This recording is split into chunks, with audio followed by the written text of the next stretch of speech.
Yeah, let me start it off with something a little vintage for all you youngsters out there who don't know shit about rap. Don't know shit about shit. I need you to give him something else right now just to warm him up. And then later on, we're going to do that crib. So I hope these motherfuckers don't get high. Get your pipe. Yeah. Get your gangsta grill. Dedication to What y'all niggas know about this? Howdy do, motherfuckers. It's Weezy, baby. Niggas bitching and I gotta tuck that. Listen close, I got duct tape and rope. I leave you missing like the fucking old balance. One hand on my money, one hand on my buddy. That's the AK-47, make his neighborhood love me. Bullets like birds, you can hear them bitches humming. Don't let that bird shit, he got a weak stomach. Niggas know I'm sick, I don't spit, I vomit. Got it, one egg short of the omelet. Simon says, shoot a nigga in his thigh and leg and tell him catch up like mayonnaise. I'm the sickest nigga doing it. Bet that baby, these other niggas dope. I'm wet crack baby. Yes, get back, boy. This a setback. Clumsy ass niggas slip and fall into a death trap. Them boys pussy, Born without a backbone. and if you strap, we can trade Trade like the Dow Jones. Wet 'em up. I hope he got his towel on. I aim at your moon and get my howl on. Some niggas cry wolf, I'm on that dry kush. And when it comes to that paper, I stack books. You heard what I said. I could put you on your feet or put some money on your head. Life ain't cheap, you better off dead if you can't pay the fee. Shout out my nigga Fee. See every motherfucker at the door don't get a key. You're outside looking in, so tell me what you see. It's about money, it's bigger than me. I told my homies don't kill him, bring the nigga to me. Yeah. Don't miss. I actually wrote bars to this. You gonna spit it? Again. What? I ain't got no Conversation for you. Nigga, talk to the Cannon, yeah, have a few words with the cannon, yeah. Tell it to my motherfucking cannon. yeah. Everybody on that song killed it too. I know, they all went hard. Yeah. Oh, He man. said he wrote bars to it though. But you know who else went hard? Who else went? Yeah. Nessa, you did? You Nah, wrote it? I'm about trying to to say. hear you. I'm trying to hear what's up. You remember it? I remember a couple bars. Remember a couple bars? Since y'all trying to put me on the spot. Your turn. Hey, your ass never rap too, so remember this. We're gonna put you right back on the spot next week. All right, Ibsy, let's go start the show. SoundCloud music.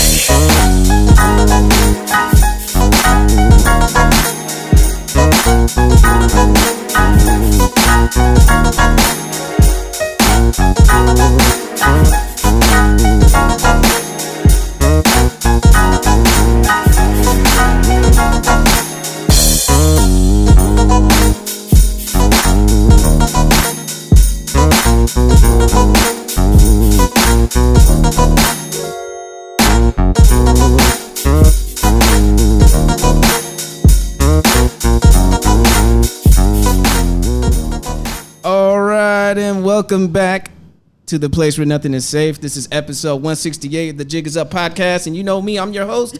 Yo, it's Marco, and I'm with... It's your guy, M Easy. It's your girl, Miss Nessa, a.k.a. Blasian Mommy. Well, Kmart, I think he'll be here a little later, but he's here with us in spirit because, you know, that's our guy right there, a.k.a. Clutch, a.k.a. that nigga in the back. AKA shout outs to me.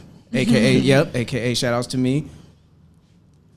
Sorry, I had to take a little swig of water. So, I'm excited. How you guys feeling? Because we got a guest with us. Always a good We have thing. another one. We have an Another artist with us. I think this is our second artist we had. The first artist we had was Dami Young during during the Barber Fest. But me and Dami, we go back. You know. I'm surprised I'm the second artist. That's crazy. Yeah, I mean, Feel special. yeah, you know. You should, but you know, we're glad that He said that. you're here too. Well, you should. But yeah, man, Michael Brandxn, what's up? How you doing? I'm good, bro. How you doing? Oh man, we're doing well. We're doing well. How's everyone doing in here?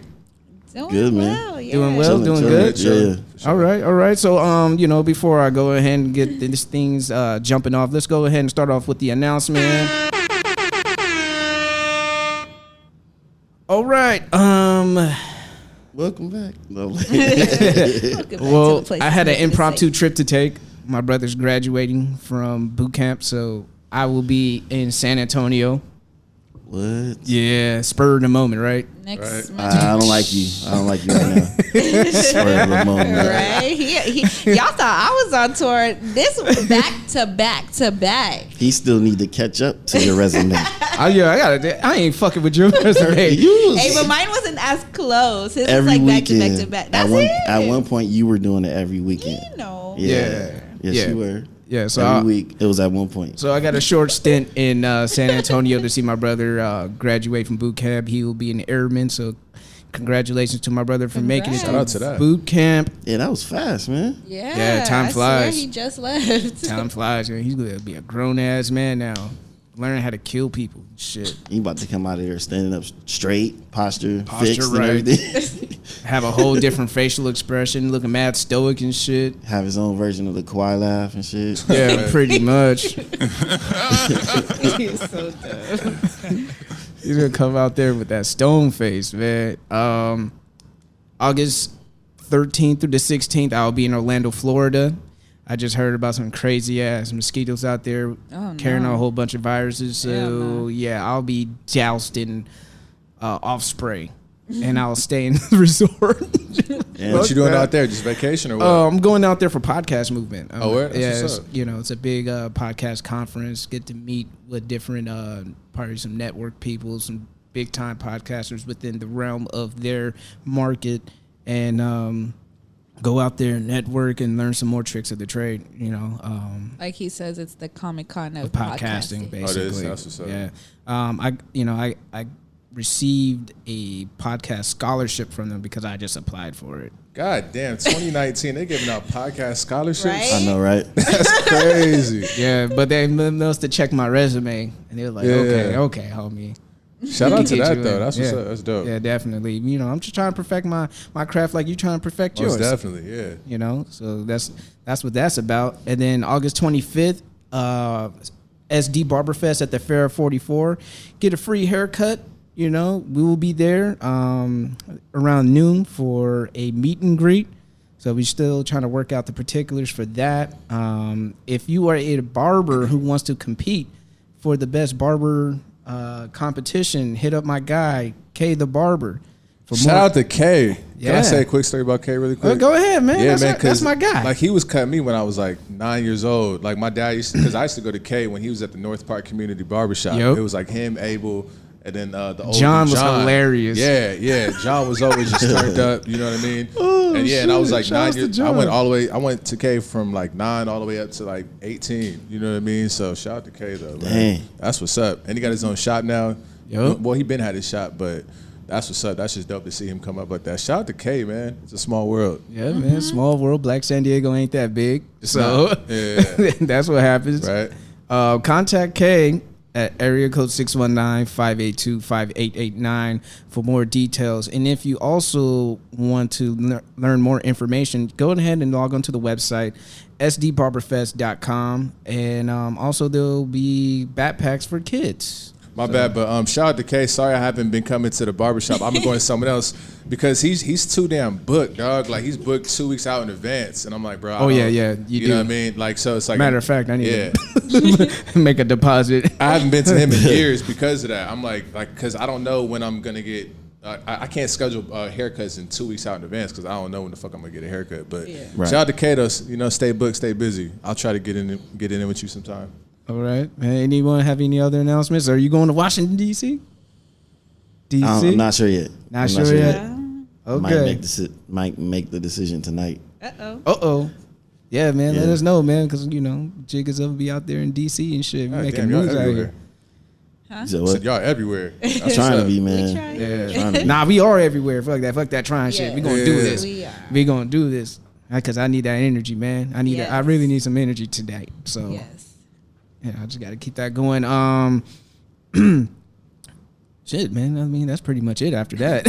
All right, we'll see y'all later now. I said bye. Right. He's like, Well, if Michael's like, you what enjoy the listening fuck, to this man? podcast, Some as much as you love bullshit. I just showed up and Right. what kind of shit is We did this? the intro and that was it. That was Said a it. shout out. You like shout outs? Oh wait, you already said your shout out to K. Cool, So we good.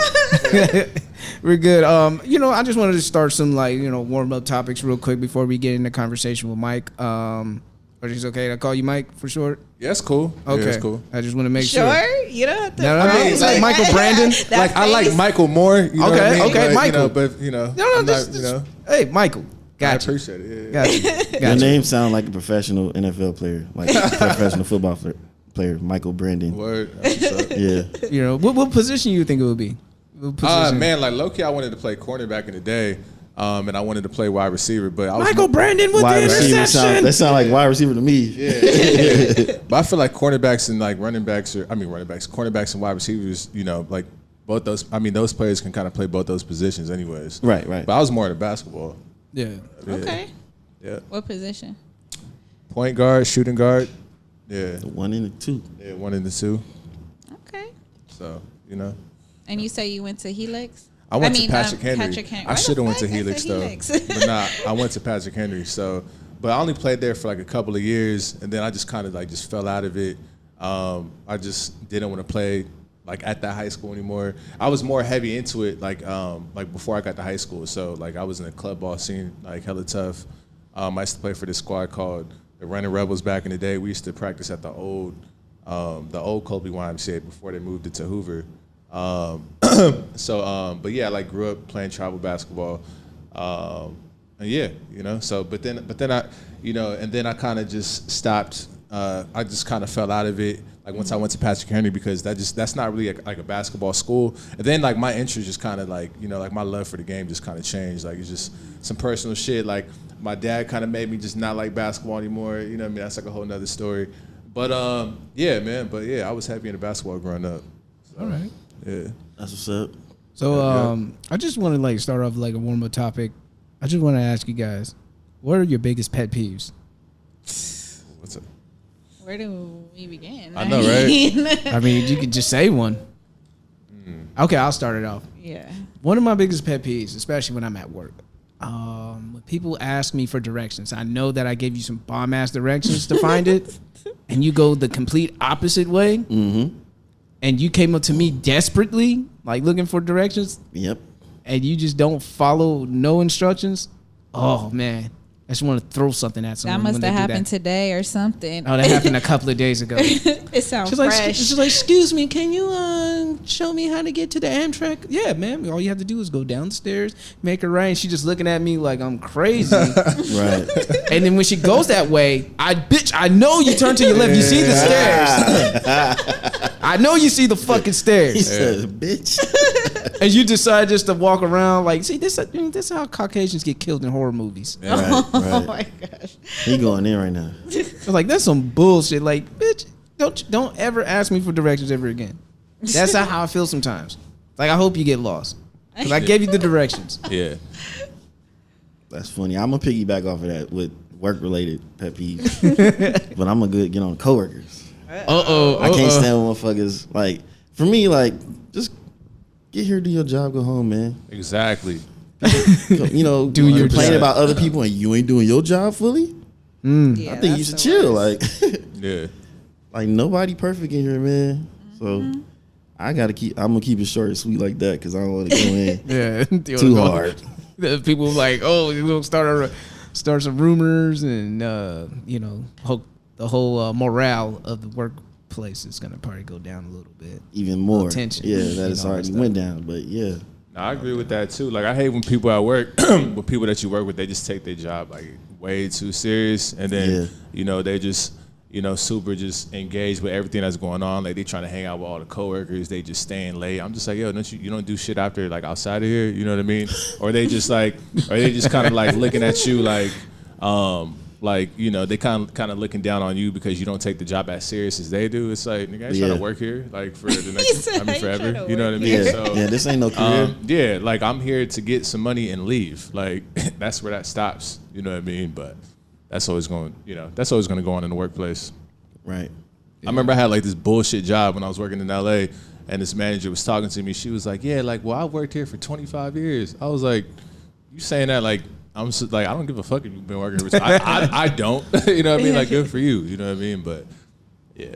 So you know that's Like, I'm happy for you, but I'm not gonna be here for no 25. Yeah. Like that, hey, man, maybe this is the buck stop for you right here, but not for me, nigga. It's like, damn, you been that stuck? I mean, dedicated.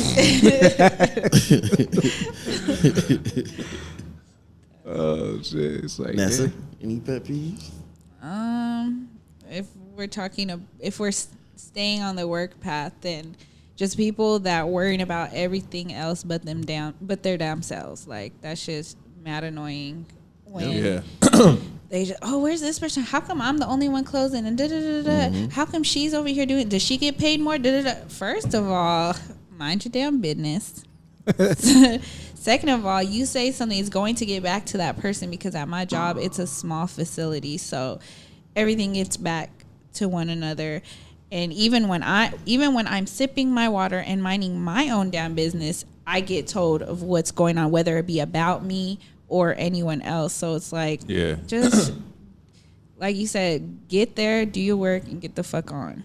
Like, but I mean, and then off work, everybody. All right, this is like the cliche. Just people not texting you back, but they on social media. I hear you. That's just speaking about like texting. So annoying. I mean, like a pet peeve of mine, like as far as texting, is when you texting people, and you know how you'll text a certain person and like they grammar is not all the way there. You know what I mean? And then you always, and every time they send you a text, you always got to try to like analyze and break down what the fuck they trying to say. And it's like, oh, come on, bro. Can you explain it to me? Like, you just sending me like these little broken ass sentences, and I always gotta like hit you back like, what are you talking about? Like, I hate that shit. It happens. The homie gonna think people that do that on purpose, so they can sound like how, so it can be spelled like how they sound when they talk. Like nah, I don't need to break this code. That's a text message, dog. Yeah. All right. And then just everybody finished with their input, because I do want to talk briefly about Euphoria. If you guys seen it, I have not. I haven't, but I'm down. I haven't seen episode 6. Is that the most recent one? Yeah. The season finale's next week. Supposed to watch it. All I gotta say. How many seasons are there? Just one. Okay, so the first season started. Yeah. Okay. All I have to say, if you are a parent, this is a horror series for you. Really? What's the show about? I don't even know what it's about. Yeah, break it down. High schoolers, high schoolers and I think young 20s and people in their early 20s, around that age range, just experimenting with a lot of drugs, sex, a lot of fuck shit, violence. It's a lot of crazy shit going on. A lot of a spectrum of people too, like people who may be gay. Well, no, I haven't seen any gay people. Yes, I've seen pan and somebody that's. I mean, I guess you could call him that. I guess you can call him that. I can see pan people. I guess you can call him that. Yeah. Well, he's not gay, but you think he's gay? Huh? Nah, he likes whatever he's attracted to. That? No, that's non-binary. That's being non-binary. Yeah. So it's okay. As far as like one of the characters, who you are. Yeah. One of the characters, she's a trans woman. Zendaya's character, Rue, she's like the... Zendaya's in it? Oh, yeah. She's like the main character. Oh, this show's big. Yeah. I mean, like, I've heard of it, and Drake is the executive producer. Are you serious? Yeah. Oh, shit. Yeah. I didn't even know that. Shout out to... Grown up Degrassi now. Grown up Degrassi. Where's the kid? Where's the kid with the wheelchair? I can't wait. Drake was like, imagine Degrassi on drugs. Right. That's funny. Oh, man. But, it's definitely a horror movie for...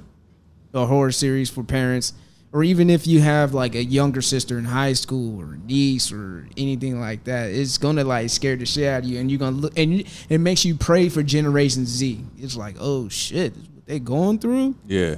Like, I never did any of this shit in high school. I must have been the most squarest motherfucker in there. I mean, but times are different now. Yeah, though. definitely. Times are different. Yeah. Zendaya's character, she deals with like anxiety. And the way she copes with is doing drugs. Okay. She actually OD'd and died almost came back into life or something. Almost died. Damn. Flatlined and came back. Yeah, it's like watching one of your, and a lot of Disney actors have done this. They've gone from the cookie cutter goody two shoes roles, and then they start taking those dark, greedy roles once they grow up, and Man, I haven't heard anything about this show. They don't be talking about this show on Black Twitter. Right. This I don't know if it's for Black Twitter like that. But it's a great show. It's definitely still a great show. though. Yeah, I'll probably check it out. Yeah, it definitely seems interesting for sure. Yeah, so I'll just like, if you guys seen it, go ahead and watch it. But yeah, it will get you paranoid. And like my girlfriend, she has a high school student now. So I tell her some of the realities. I'm like, when you go to high school, she's a freshman. She's going to be impressionable. Yeah. She's going to be impressed by a junior or a senior who drives a car. Yeah. You know, Maybe even a college kid. You know, and I have to, area. and I just want to like let her know, like, you got to give your daughter a heads up. She's like, no, I don't want to give her a heads up. Like, you doing that whole sheltering shit. Yeah, that's only gonna make her more curious. You have to give her the real right now. You know, and I'm saying that out of love. Yeah. Like, give her the real. Like, if she would ever ask me anything about young boys, you know, I will let her know, and I will give her the most authentic, real answer that I can give her, so she could use that information and see, like, oh, yeah, Marco told me about that shit. Yeah. What y'all niggas do. Nope. I peeped Nope. that shit. Nope. Tell her Yeah. to watch the movie It Follows. That'll explain everything. Oh my gosh. You know about that movie? It Nah, I Follows. don't. Nah, I It haven't seen Follows is about a girl that has sex with this dude, and then all of a sudden there's this, I don't even want to call it a person, this thing that follows her around, and he's like, I'm sorry. The way you, because it's like I don't know if it's like a spirit that follows you or something, but when you have sex with somebody, you pass it on to that person. Okay. And when you let it get close to you, it kills you. Whoa. That shit is weird. That's It can crazy. take forms of anybody you know or random people. Wow. Like, Yeah, one moment it was an old lady following her. Then another moment it was one of her friends' moms that was following her. And then, The fuck? yeah, I was like, this movie is kind of like sex is bad for you youngsters. Yeah, like the concept sounds It's like kinda AIDS or interesting. something. Yeah. AIDS is following you around. HIV is following you around. Well, something like crazy. they say, like, you know, when you have sex with somebody, you're like sharing your, you know, like most all their- definitely. you know. Especially if you do it everything. raw. Yeah. Yeah. Yeah. Especially if you do For it sure. raw. Yeah. But it feels so good. Okay, let me stop. Hey, that's when you should have dropped a bomb or some shit. I'm just listening. I'm just listening. Shit. But yeah, man. Let's go ahead and get it started, man. What's up with you, Mike? What's your Michael? upbringing? Oh yeah, Mike. Yeah, I appreciate said it. Michael. Yes. My upbringing, I grew up here in San Diego, California. I grew up in like City Heights, North Park, but we moved around a few places. We lived in Mira Mesa for like 4 months, and then my family couldn't afford to pay the rent. You know what I mean? And so we had to move back to City Heights. We lived in Allied Gardens. We lived in San Carlos for a quick second, and then my family moved to La Mesa when I was 16. But mainly it was like really City Heights. So and yeah, you know, so but my upbringing was cool. Like, you know, my mom is, you know, I was raised by a Samoan mother. My dad, he was like, my dad was, you know, he was there, but he was, you know, mostly like in and out of my life for real. Grew up playing basketball. Grew up just heavy into music, heavy into hip hop. And I was just overall just like good kid. Like I was, you know, I was in the house for real. You know what I mean? Like just on the computer on LimeWire, and you know what I mean? Like LimeWire. yeah, 56K life right there. right, yeah, like or you know, like the only time I was outside the house if you know I was just, you know, playing basketball or something too, but I wasn't really hanging out in like, you know, the neighborhood and in the streets like that, nothing like that. I was just like, I was in the crib, you know what I mean? So but my upbringing, like, it was cool. You know, like my mom, you know, she, you know, provided us with a good upbringing. You know, we weren't like rich or nothing like that, but we had everything we wanted, you know what I mean? Like we had a lot of clothes, you know, we had food, you know, just the basic essentials. And so, yeah, it was good, you know what I mean? So growing up in San Diego was cool. What part of City Heights? Like what street? Or Man, El what you say? Cajon and Marlboro. I grew up on like right next to Kalina Park, on 52nd and Whiteman. Man, all over. Where else? And then in North Park, like right next to like the North Park like library, off of Shimon and Orange, like right next to Hoover, behind that KFC. Yeah. Yeah, man. Right there on 35th and 35th and University, or is that El Cajon? 35th and El Cajon, right next to that Church's Chicken. Yeah, bro, like all over. Yeah, man. Yeah. Yeah. That's hellish. Like I stayed off of 55th and Orange. 55th and Orange. Okay. Yeah, that's like close. That's like close Over by the park and Horace Yeah. Man. By Horace Man. Yeah. And then I stayed off at 30th and 30th. El Cajon. 30th. Okay. Oh, Yeah, 30th like- not going. Yeah. Oh, yeah. Like right next to that intersection, like Carl's Jr. and shit. And Yeah. like, yeah. I also stay next to like Toronto Park, which is like that little park. It's like next to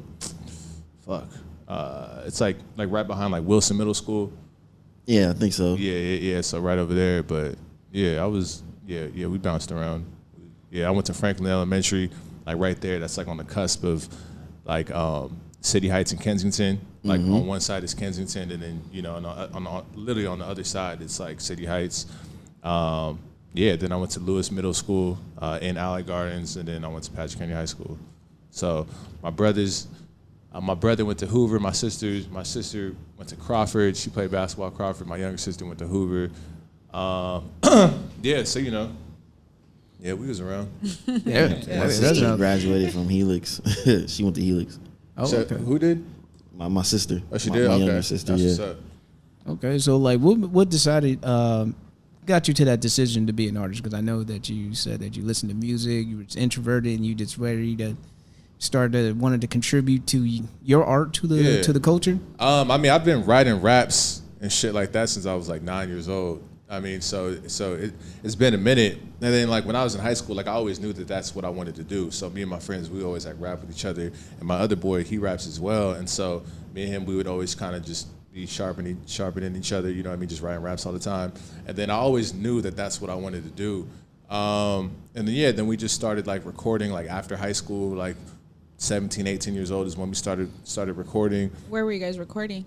Man, we were recording out of my boy's room, just in the closet. You know what I mean? Just he had like an old laptop and then a super cheap ass mic, and we was just recording freestyles. We was just, just jacking for beats and just downloading beats and just. What instrumental that you would kill? Oh, like now? I mean, or back then. In the day. Some instruments that we did kill back then was like Clap Back by Ja Rule. Okay. That beat was hard. Yeah, Clap Okay. Back by Ja Rule. I don't even remember some of these artists. What other beat did we do? We did that. We did the joint that has like Kanye, Swiss Beats, RZA on it. You know what I'm talking about? You talking about Soul Paul? Soul Paul. Yeah. Oh, yeah. Oof. Yeah. We did that. We did that Rocco Maybe song at the time was popping. Okay. Remember that song? Yeah. And then we did a lot, man.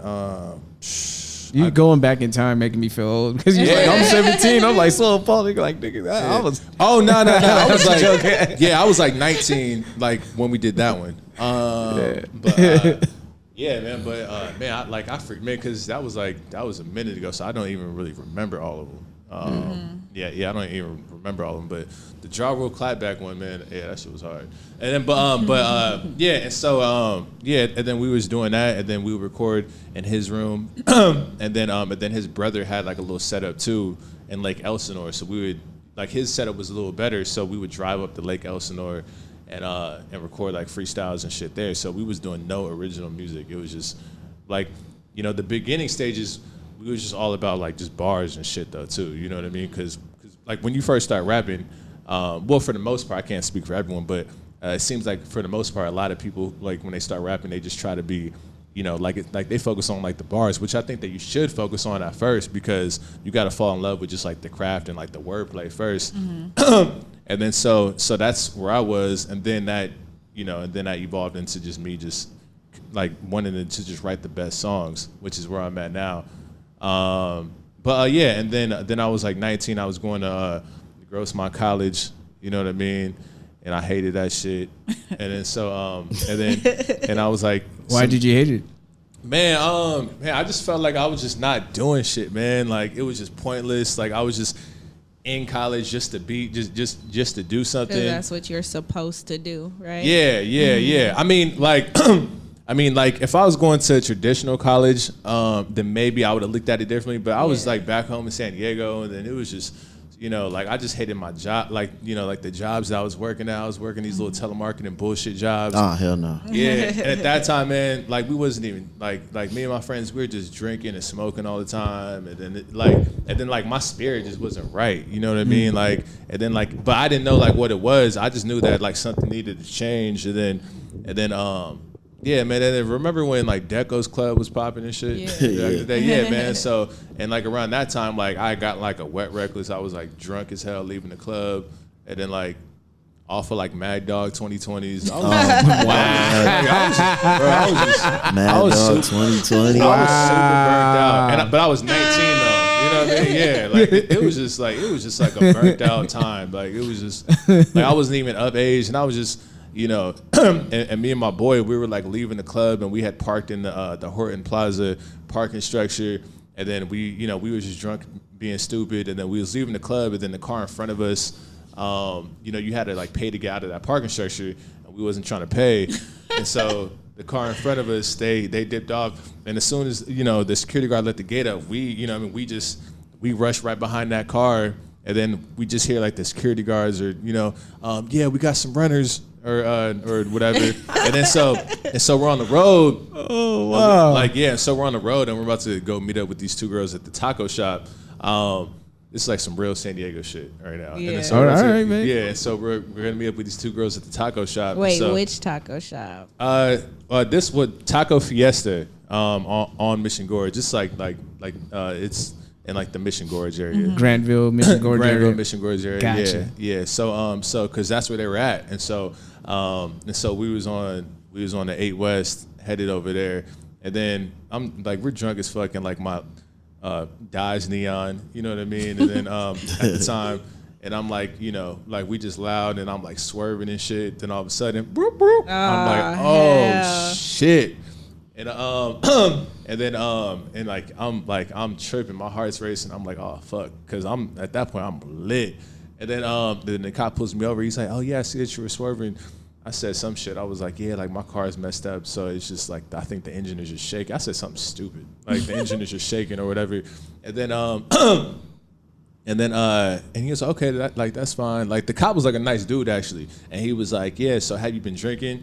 And my oblivious ass at the time, being a kid, not really dealing with the law like that, you know what I mean? Like, I'm over here thinking that, yeah, the truth shall set you free. Like, you'll be all right. You know what I mean? Like, just, it's a rookie mistake. You know what I mean? Like, so, and Measy, hey, I wish y'all could see his face right now. He's laying back in the chair like, this nigga.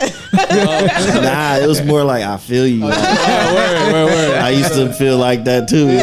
Yeah, man. And then so, Cause growing up, man, like, I mean, I was around bad shit, and then there's people around me that was into bad shit, but I don't know, I was just always just like the good kid, you know what I mean? Mm-hmm. And so I just always just thought that, like, just do shit the right way, man. Just tell the truth, fuck all that shit, whatever, everything will be fine. And so I still lied a little bit, but the cop was like, yeah, like, have you been drinking? And I was like, honestly, sir, I did have a few drinks maybe like 4 or 5 hours ago, but I ate after that, and I'm pretty sure that I'm good now. And he was like, okay, like since you right. Yeah, man. Step out the car, please. Right? Exactly. And since I told him that, you know what I mean? He was like, okay, well, since you told me that you had drinks earlier, like I have to breathalyze you. And I was like, fuck, I'm not passing this shit. You know what I mean? Like, and so like, so I was trying to like, well, cause he gave me the little, like we was doing like the eye test and the walking test and all that other shit, and I passed all those with flying colors. And then at the end, he was like, okay, now we gotta take a breathalyzer. And I'm like, then why don't you just get straight to that? Why'd you like have me go through all this other shit? You know what I mean? Like that's stupid. Protocol. Wanted to watch you make a fool of yourself. Right. Yeah, it's true. And then and I blew way over the limit. like right. And then he was like, all right, well, I gotta take you in. And I was like, fuck. But he was like, you're such a good kid. I mean, like I could tell that, you know what I mean, that you don't have any bad intentions. So we're gonna I'm not gonna impound your car because obviously, they're supposed to impound your car. That's a whole nother fee, whatever. He was like, just pull over to the side of the road, leave your car here.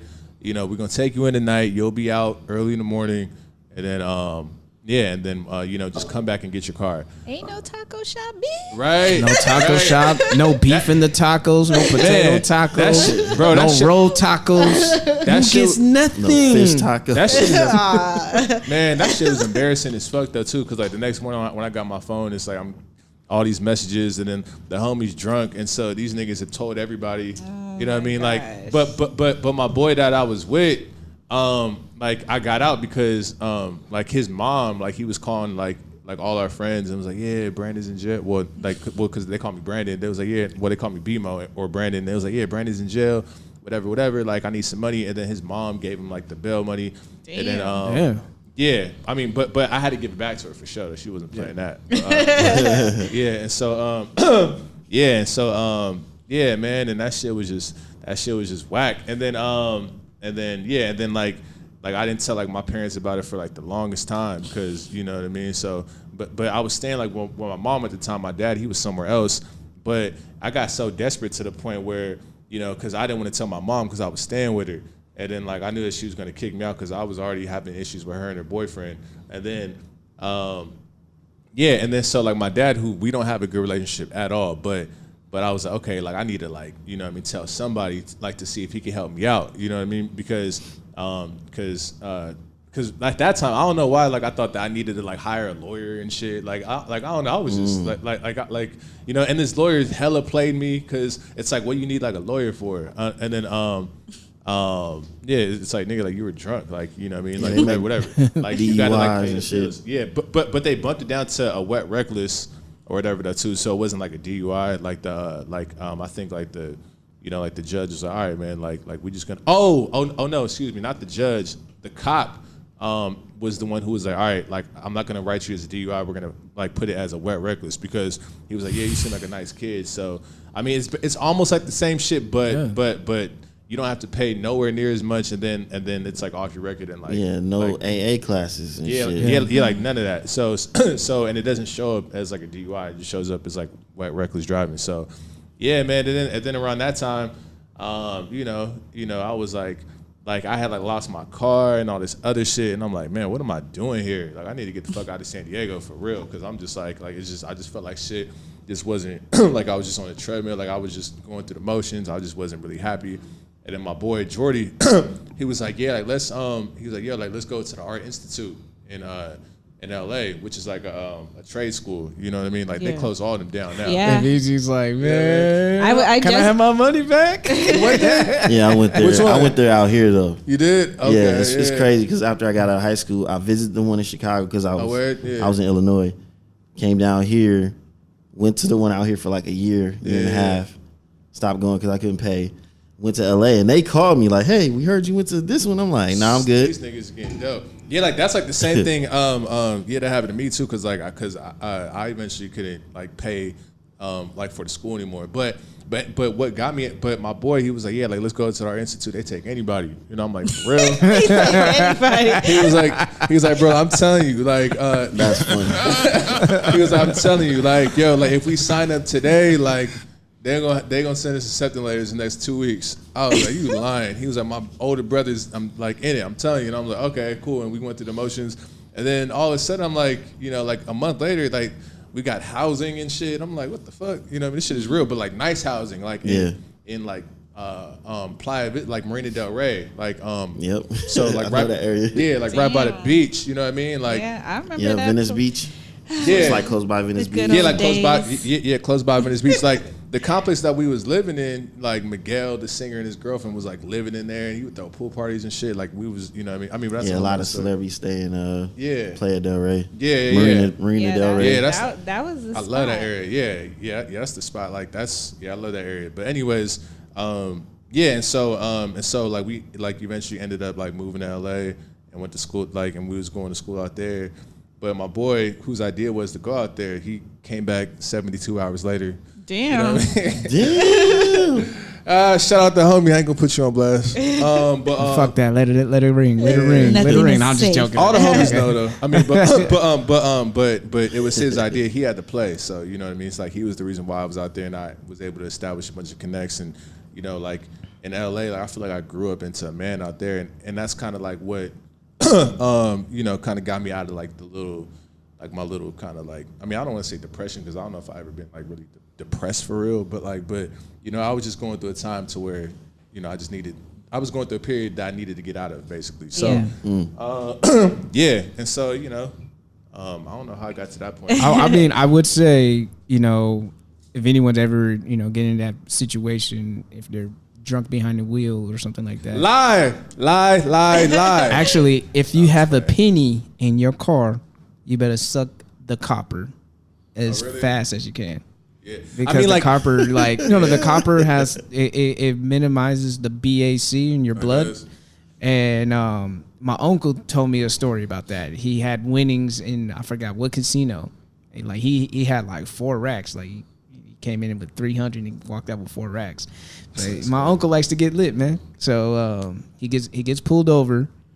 And, you know, they doing through the whole test. But he remembered an old guy told him about sucking on a penny. So he was like, fuck it, I got no other choice. So he he was sucking on the penny, talking to the officer and everything, going through the test. And then they brought him in. They were like withholding his winnings and all that shit. Damn. That's crazy. And they took him way out there just to, you know, breathalyze him. So he took it for the first time. He passed with flying colors. And then he took it the second time. Oh my and the BAC went down even lower for the second breathalyzer. That's crazy. Dang. So what they did, they was like, "Oh, I'm sorry, mister. Let me go ahead and just give you your stuff back.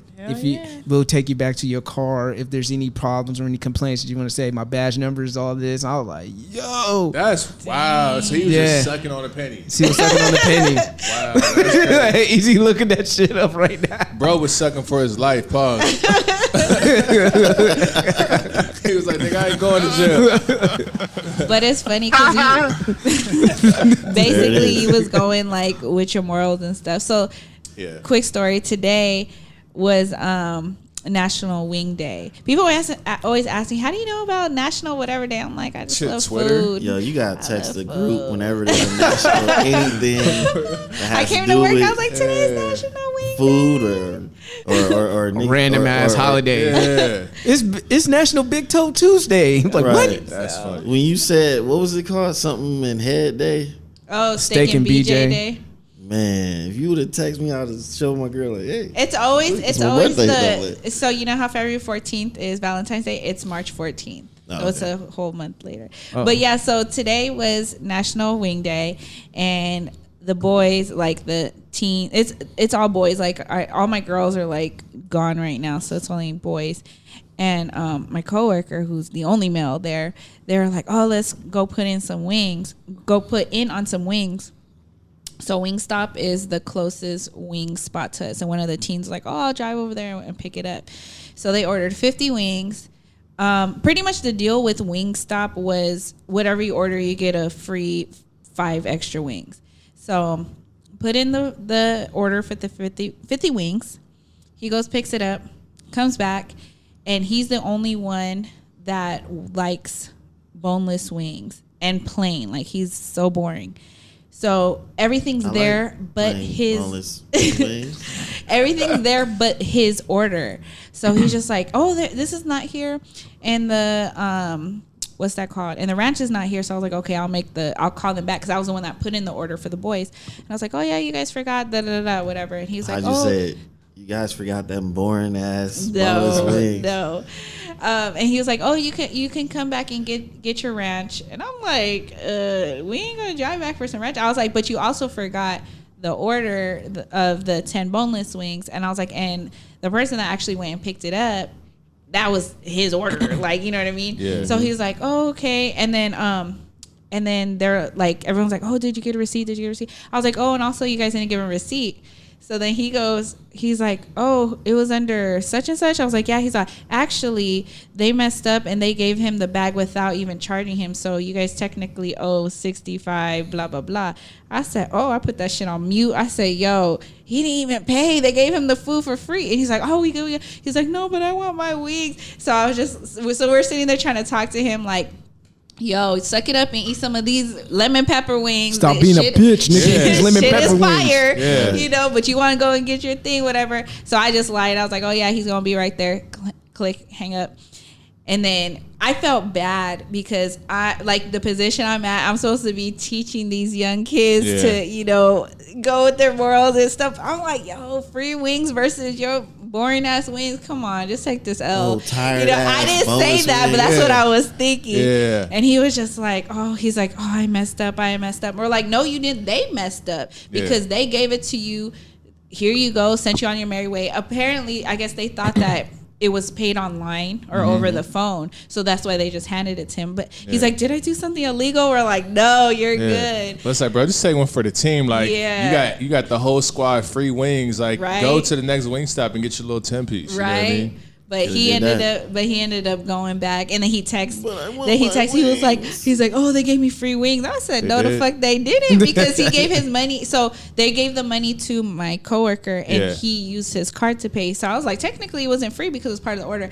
But he came back, and I guess they're like, oh, we messed up. So they did give him the thing for free because they deducted his order from it, and he still had to pay for the rest. But I was like, so damn, he really got hooked up, and we really over here still had to pay for the wings. I was like, crazy. Damn. So it was just one of those things where we're all like, free wing. We're like, we can't tell him. If it was like you guys, like the homies, like we could be like, yo, take one for the motherfucking team. Yeah. But This is a kid? He's 18, but he's the oldest. You ain't no kid. He's the oldest teen that we have, but we still. You should have talked to him, gave him that life lesson. We told him after the fact, but he's like, hey man, you think you fucked up, but you really fucked up by going back. Right. Oh yeah, but that's life. Yeah, that's life. Shout out to National Wing Day. I was at Wingstop earlier today too, but I didn't even realize that it was like you would Wing have Day. to say it, or else they wasn't trying to give you no free wings. I got the buffalo fries. They though. probably didn't even know. The workers, they don't probably. Nah, they didn't. Like, this is what's making me think about it though too, because one of the workers, there was like a lot of people inside eating, and he was like, "Oh, is it like hot outside or some shit?" And I was like, "Nah, why?" And he was like, "Oh, because it's like there's a lot of people in here. Like this is, you know, like is it hot dead ass. Like, yeah. Why would people go get wings if it's hot outside? Yeah, because he was like, he was like, people don't really like, you know, we don't have a lot of people eating like dining in, you know. Yeah. Okay. So is it hot outside? That's it's hot, man. I need some wings. Wing stop. Right. Triple digits. I'm sweating my balls off right now. You want to be Shout good right Ross. now? You want to get some ice cream? Nah. Some lemon pepper. Some spicy wings. Baskin Robbins 30 on the 31st. You can get cheap ice cream. Hey, girl, you on point. I'll be there all the time. I need to write these down. So we probably gonna pull up unknowingly. Like, oh, it's the 31st. Oh shit. Yeah. We just wanted ice cream. All right. Yeah, man. So, well, beforehand, I was just want to go into the NSA. Then afterwards, we're gonna get to know Michael even more, especially when it comes to projects and stuff like that. For sure. Yeah. So let's go ahead and get that started. Sound like you was about to take us to a break. All right. Damn, son, where do you find this? This the Jig Is Up podcast with Nessa's Service Nessa. No. Yeah, listen. Yeah, listen. Shout out to Big Sean. Had a last laugh like the nigga Kawhi. That new video he dropped today was kind of dope. Single? Yeah. The video was dope, yeah. I just watched it. I haven't Before I came over here. Hot Boys up by 30 points. They are? You talking about being because you had Janae Aiko on the hook talking about you being single. I thought that was dope too. I thought that was mature. Yeah, it's very mature. Yeah. I try to get people to be very mature on my Facebook account, asking them to tag their Eskimo brother and their Eskimo sister. I don't know about that being mature, but it just sound like you was being messy, man. Because I read it, I started dying laughing. I was like, yo, I want to see who That's what I'm saying, but niggas was too scared. Go ahead and explain it, because he asked what what's Eskimo brother, Eskimo sister, Eskimo brothers. Basically, you know, if you and the homie, unbeknownst to you guys, smashed the same chick, that's funny. and you guys didn't know about it. You one of them niggas on like, Facebook. Oh yeah, I like to cause a little chaos sometimes. Okay. I was gonna type. Well, I actually did type and I erased it. Like, how many Eskimo sisters you have? I was about to say, can I tag her? I was just about to name drop on accident. You mean such and such? The Jig is Up podcast is messy as hell on Facebook. That's supposed to be for parents and family. Nothing is safe. That's our motto. But that was funny. What's up, Ness? What you got for the NSA? Hey guys. So my NSA today is, as Marco said, it's about gifts for guys. Okay. So the reason why I brought this up was, I don't know if you guys, well, for those of you that follow Bob, Brittany Renner. Brittany Renner. Yeah. Bundles of Brittany. Wait, yes. The author, right? I used to follow her. I had to unfollow her. Why? I mean, cause I don't know. I was just getting caught up. Too much. Yeah. I just didn't want to. Cause I was following her for a minute, and I was like, yeah, I gotta follow her. Kmart just entered the building. What up? Back in the building. You came just in time for my NSA, baby. What's good, bro? Nice to meet you. Oh, bloopers. Oh, you gotta edit that one out. Nah, it's still recording. Okay, so Sorry, audience, if you're listening to it on headphones.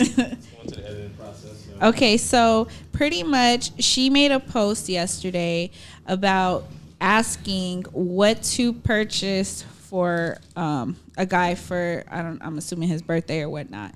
So it's funny because, was it last week? I think it was last week. My homegirl hits me up and she was just like, I don't know what to get this dude that she started dating, whatever. And I was like, well, what does he like? And then I'm asking all these questions. So I'm the type of person, when it comes to gift giving, I'm very generous when it comes to someone that I'm fucking with. Like, if it's my dude or somebody that I'm cool with, like that, I'm very generous when it comes to that.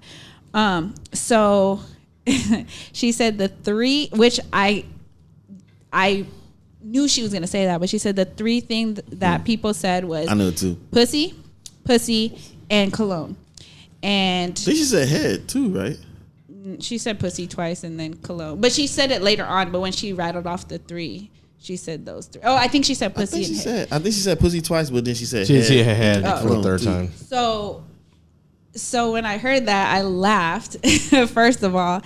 And then I was just like, well, damn. And then just listening, because it was like, this shit was like over 5 minutes, her little rant. And I was just like, damn, I didn't even get to watch all of it. Do people really like think the way that they think?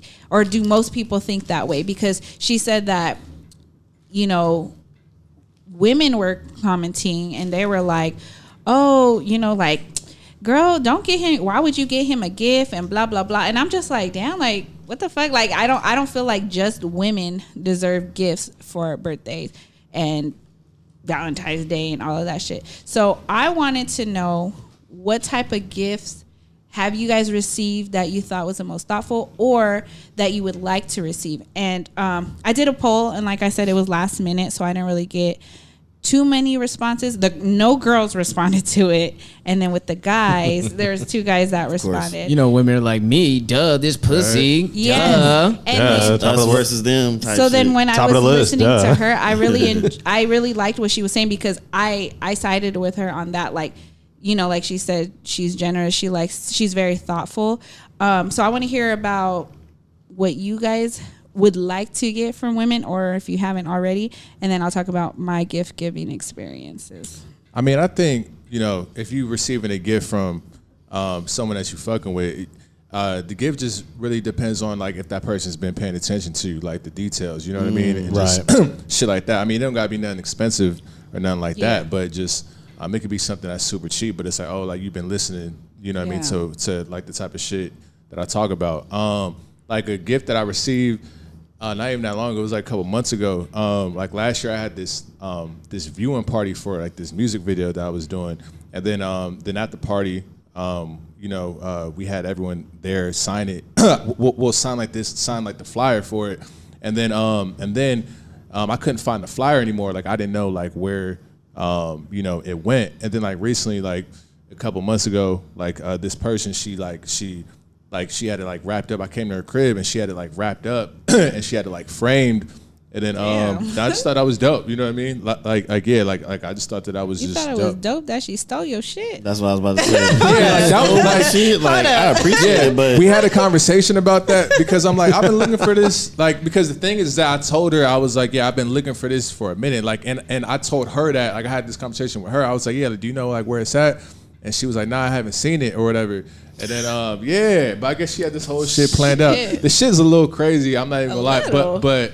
I just thought that it was dope that she, that she did that she still framed it up because that was like a special moment for me. So, but did she give it to you? She gave it to me. Okay, Yeah, I thought she Just, how she framed it just show it? I framed it up, but this ain't yours no more. Right. Not like it was like boxed up and everything. Like, so it was like boxed up. There was like a bow on it, because shit like that is because I really don't give a fuck about having, like getting gifts like that because like.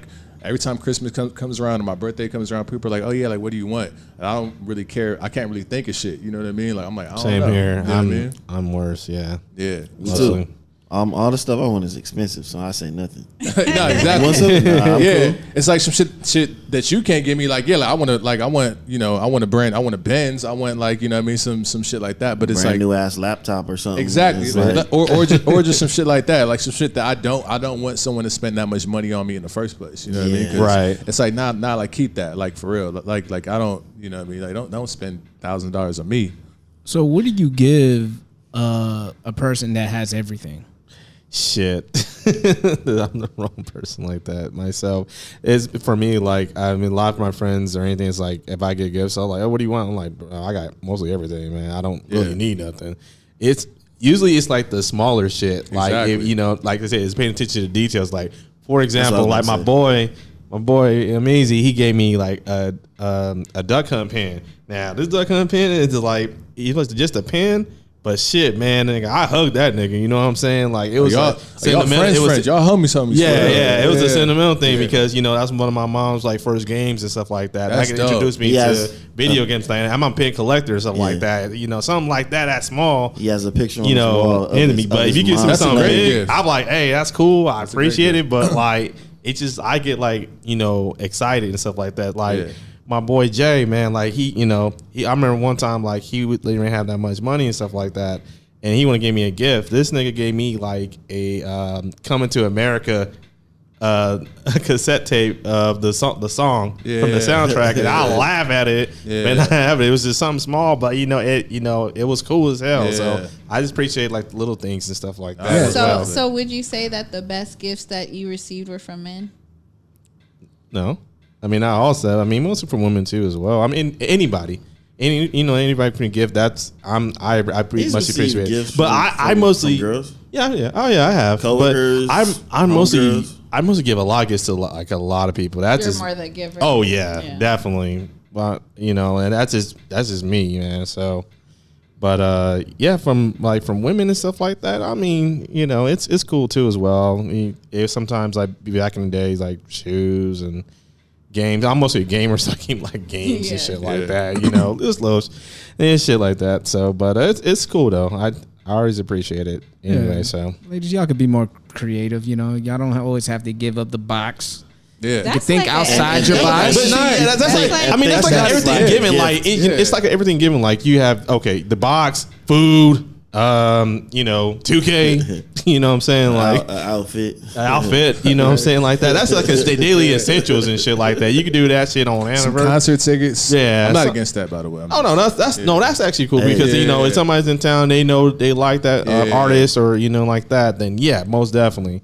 I mean, really like say, hey, Jay, Beyonce come in, you gotta get the tickets. You know what I'm saying? That's just the thing. But yeah, it's also good to be creative. Like the thought that counts, like mentioning like that, the details, dude. It's a big thing too, because even some shit, it could be a small thing. You don't have to be that much money. It could be something small. It'd be like, hey man, damn, like the price has nothing to do with it. Yeah, exactly. Yeah. Creating and thought about it. So yeah, I definitely agree with that. What about you, Amazy? I guess I'll keep it simple because he pretty much said what I was gonna say is all in the details, and it's more sentimental value gifts. Most definitely. Those are the things like what Marco, when he asked, what gift can you give a person that has everything? sentimental value gifts, because those things they don't have in certain certain ways, like something that would remind you of a memory or Hell, I got Marco a freaking Batman action figure from our favorite movie and stuff like that. Yep. 89 Batman. It wasn't his birthday and everything. I'm like, yo, I saw it. It's like, here you go, man. Even if it was like a birthday or something like that, I always think about, just little shit like that. This nigga know all the sound effects to the damn movie and shit like that. So you know what I'm saying? So yeah. Like my girl, she gave me a. It's funny because she didn't have much cash or whatever, but she gifted me something because she knows like I like technology. Yeah, she gave me like a little gift card and shit, and she mentioned that, and I'm like, okay, I appreciate that. But she also, like, when you talking about like concert tickets, she plugged me with a Music Soul Child tickets.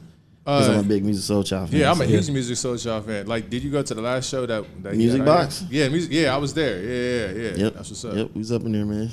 Yeah.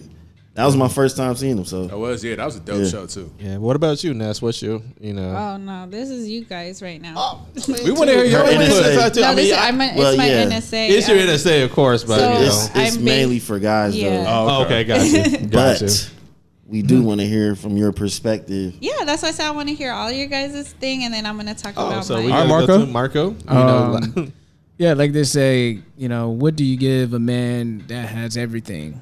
And I got this from Shannon Sharp. More of everything. So, yeah. More yak. More yak. Yeah, more black and mouse. Right. More do-rags. More do-rags. More, maybe a satin do-rag. Maybe switch it up. You know what I'm saying? A zebra print. Two-tone. The two-tone. Two-color one.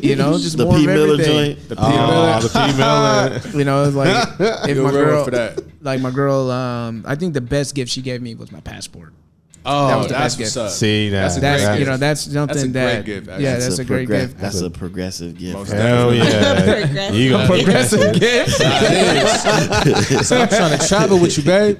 Yeah. She's like, I'm trying to see the world with you, babe. Yeah. Like, you're over holding us up. I'm fuck around and give you your passport since you slacking off on it. Yeah. But this nigga don't want to go nowhere. She's like, come travel with me. Yeah. Nah, that's a great gift. Trying to help you expand your horizons. Yeah, expand your horizons. Yeah, and like, things that has intrinsic value more than materialistic things as well. Yeah. As far as experiences, concerts, traveling. I mean, not many people know traveling is a flex in it within itself. Yeah. Bro, yeah, like for sure. It's like, nigga, I'm going to such and such. Like, nigga, I'm still here. I need to go somewhere. Got to, I ain't been there. Hey, most definitely. It's more like the San Diego, homie. It's a whole world out there. And then not only that, you go into a city, y'all ain't in the state, and then you go to a country. Like, nigga, you go to a different country. Yeah, go to different countries, different cities. Shit, the world is so fucking big, man. Yeah, absolutely. Gotta go outside, man. But yeah, ladies, I would just suggest y'all, whoever listening to this, and you guys are of the, 2 X chromosomes. Think outside your box. There's a lot of great ideas, a lot of creative ideas that you can get into to make your man happy. That's the most basic shit ever, though. Too, if you like for a girl to say, "Yeah, you gonna, we just gonna have sex. I'm gonna give you this box." Like that's just like. Are we supposed to do that anyways? That's not a gift. Right. Like I'm with you. You know what I mean? We'll do that tomorrow. Nigga, we do that in 30 minutes. You know? Unless you're bringing another box, girl. Do you even really know me? Like, you know what I mean? Show me that you know me. Nah, but like if they make the whole day different for you or something. Most definitely. Like she took you out to a spa or something. Yeah, or something helped you relax the day and enjoy. The box, that's like it's like you don't really care about me. That's like the lazy gift. Like nigga, I can't think of anything else. All right, let's go. Let's go do it. Yeah, I'm gonna dress up. We're gonna have sex. Like, okay. All right. Hey, maybe, or even how you present the box. Shit, maybe nigga, that's a Tuesday. Maybe put a bow on it. Yeah, that's pretty much it. Cream and cherry or something, like, I don't know, shit. Yeah. Yes, but that would have to be after other shit. Like that can't just be the initial. I'll be honest. Of course. Like, we're not speaking for like. Gift, babe. Yeah. Like, happy birthday. And that's all you like, you know, like if that's all you got me, like to where like a nice night and just some sex, I'm gonna be hot low key. Well, not hot. Like, I'm gonna be still appreciative. I mean, at least but like, yeah, like I'm gonna still be like, okay, like I guess, but you know, like yeah, we still gonna do this, but it's like, man, like we still gonna do this. This is nothing special. Like, come on, like the vision in my mind is like after the whole night, you like, and you laying down after you done, you like. Right? Like, damn, I need to get a new girl. Like, just shaking your head in the dark on the pillow. Yeah. Now, is that the equivalent of a woman eating even though she's mad? You know what I mean? Like, you know how you're telling a girl like what you want to eat, she don't know what she want to eat, and she gets mad and she's like, I'm not hungry anymore. And then you get food and you feed her and she just eating mad.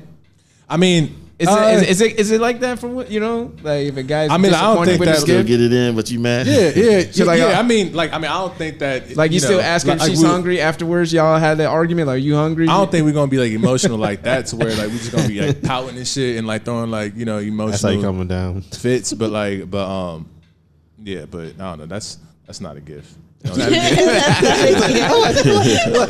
it's automatic, man. You hungry? Don't do that. So what have you learned from the NSA, y'all? Happy birthday. What do you want to eat today? Yeah. That's funny as hell. Okay, so what was the best gift that you gave a guy? I was gonna go. Well, I don't know about best gifts because I feel like it's subjective to those people. I could think it's a bomb ass gift, and to them they're just like, oh, okay, thanks. But I'm very thoughtful when it comes to gifts. So I'm going to talk about some of the gifts that I gave, and then a suggestion that I gave my homegirl when she had asked me. So see, she's getting ready for cuffing season. She's like, fuck y'all hoes, hot girls. Right. She's like, fuck y'all hot girl summer shit. I'm getting ready for cuffing season. Cuffing season is upon Hey, the box is a hot girl summer gift. That's a hot girl summer gift right there. Don't do that. Yeah, that's funny. But go ahead. So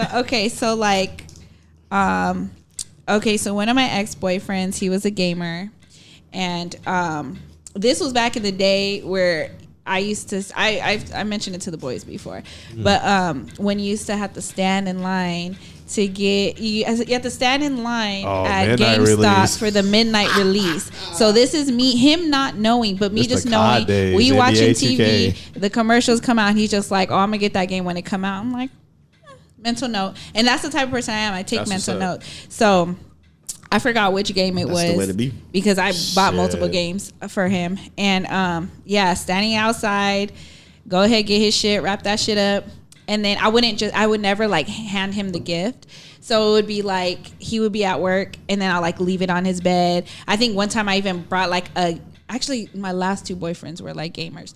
One of them, I brought him a gift and a huge bottle of Grey Goose, because at Costco it's like $30 for the big ass bottle, like from the floor up. So it was on his bed, wrapped up like like it was a person.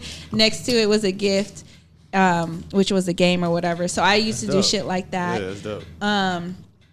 One of the most recent dude that I've been fucking with, he was talking about getting back into shape and going to the gym and stuff. So I was like, okay. So my homeboy, he worked at GNC. So I hit him up. I was like, give me your best thing that has to do with your pre-workout, your intra, your post, whatever. And so I bought all of that shit and I gave that to him as a gift, along with I think I had hit up Marco and I was like, hey, what kind of compression shorts are you supposed to get? I was asking him questions because I don't know. So I bought him that. And then, gym presents. And then I gave him like a fitness presents, a gift card to the Nike outlet for like $150 or something along with that. So like little stuff like that. What else gifts have I given? Man, that's ready to go. I'm just the type of person that like I listen.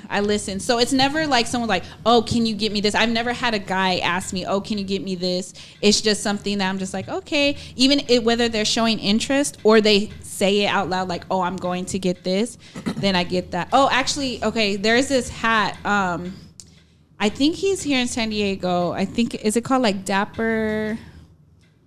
I forgot, but it was like, he basically handcrafts like nice fit, like they're not fitted hats, they're like fedoras. No, I'm gonna look it up. It is a hat though, right? Yes, and like the cheapest hat is like I think like $160 $60. And it even comes with like a little feather and stuff. But it doesn't even come with that. You have to pay extra. But whatever. He had showed me it. He had shown me the site. He was like, oh, I like this hat. I'm going to get this. But when I get this money, you know what I mean? I'm going to get it. Yeah. And I'm just like, oh, okay. He's like, oh, which one? I was like, which one would you get out of all of these? You know, so I'm like putting into motion what I'm going to get him, because not that I'm balling like that, but I'm just like, I just go out of my way, and maybe I shouldn't, but that's the type of person I am. And he had showed me what he wanted, but I wasn't able to get it in time for Christmas because since it's handmade, like it literally takes like 6 weeks. And but like I said, he's out here in San Diego, but it takes that long for that and shipping and stuff. So I ended up getting it a little after Christmas, but our birthday's in around the same time. I'm just going to say that.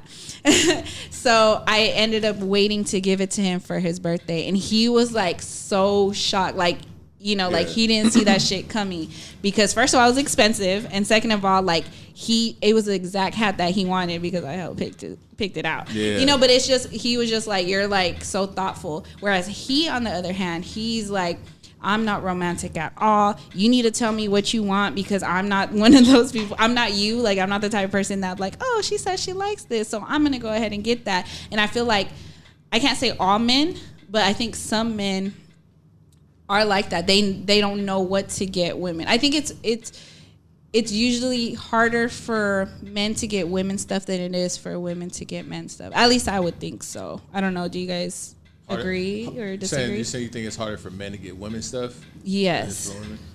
I don't know. Yeah, I don't know. Well, because most guys that I know, only if we're not paying attention. Yeah. Okay. Like I don't even know if that's even like a gender specific thing. Yeah, I think like if you've just been paying attention to that person, you know what I mean, like, then it should be easy. Like if you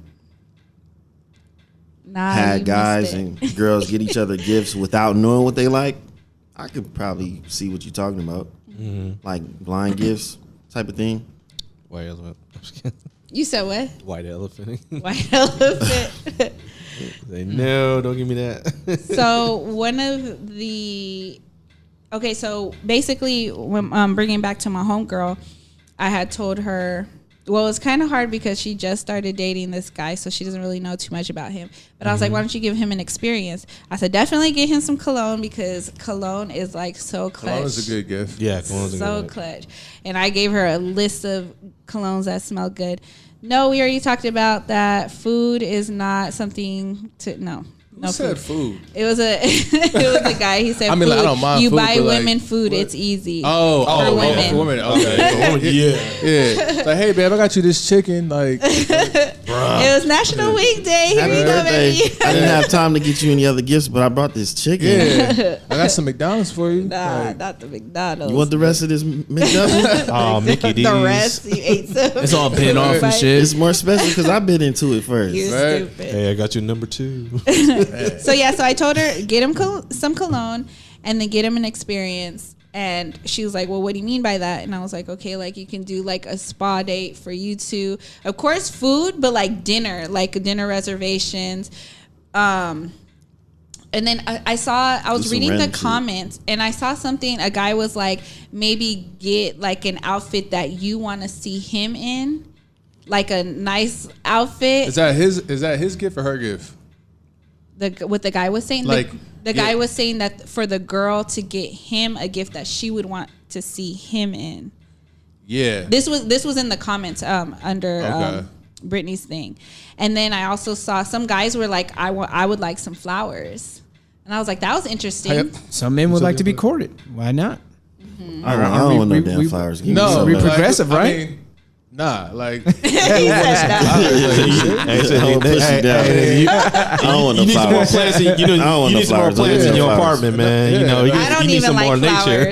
You need some more nature in your life. But what about a plant? Like my guy, it's like a small plant. Now, if it's a plant that's like, okay, this gives you positive energy, like something for the crib, little feng shui, you know what I mean? Feng shui, I'm with that. Yeah, okay. I'm with that. But some flowers, a bouquet or some shit. Yeah. What is this? You give me some red roses, huh? Like, what's next? You gonna She gonna put rose petals on your bed sheets, man. Yeah, like the girl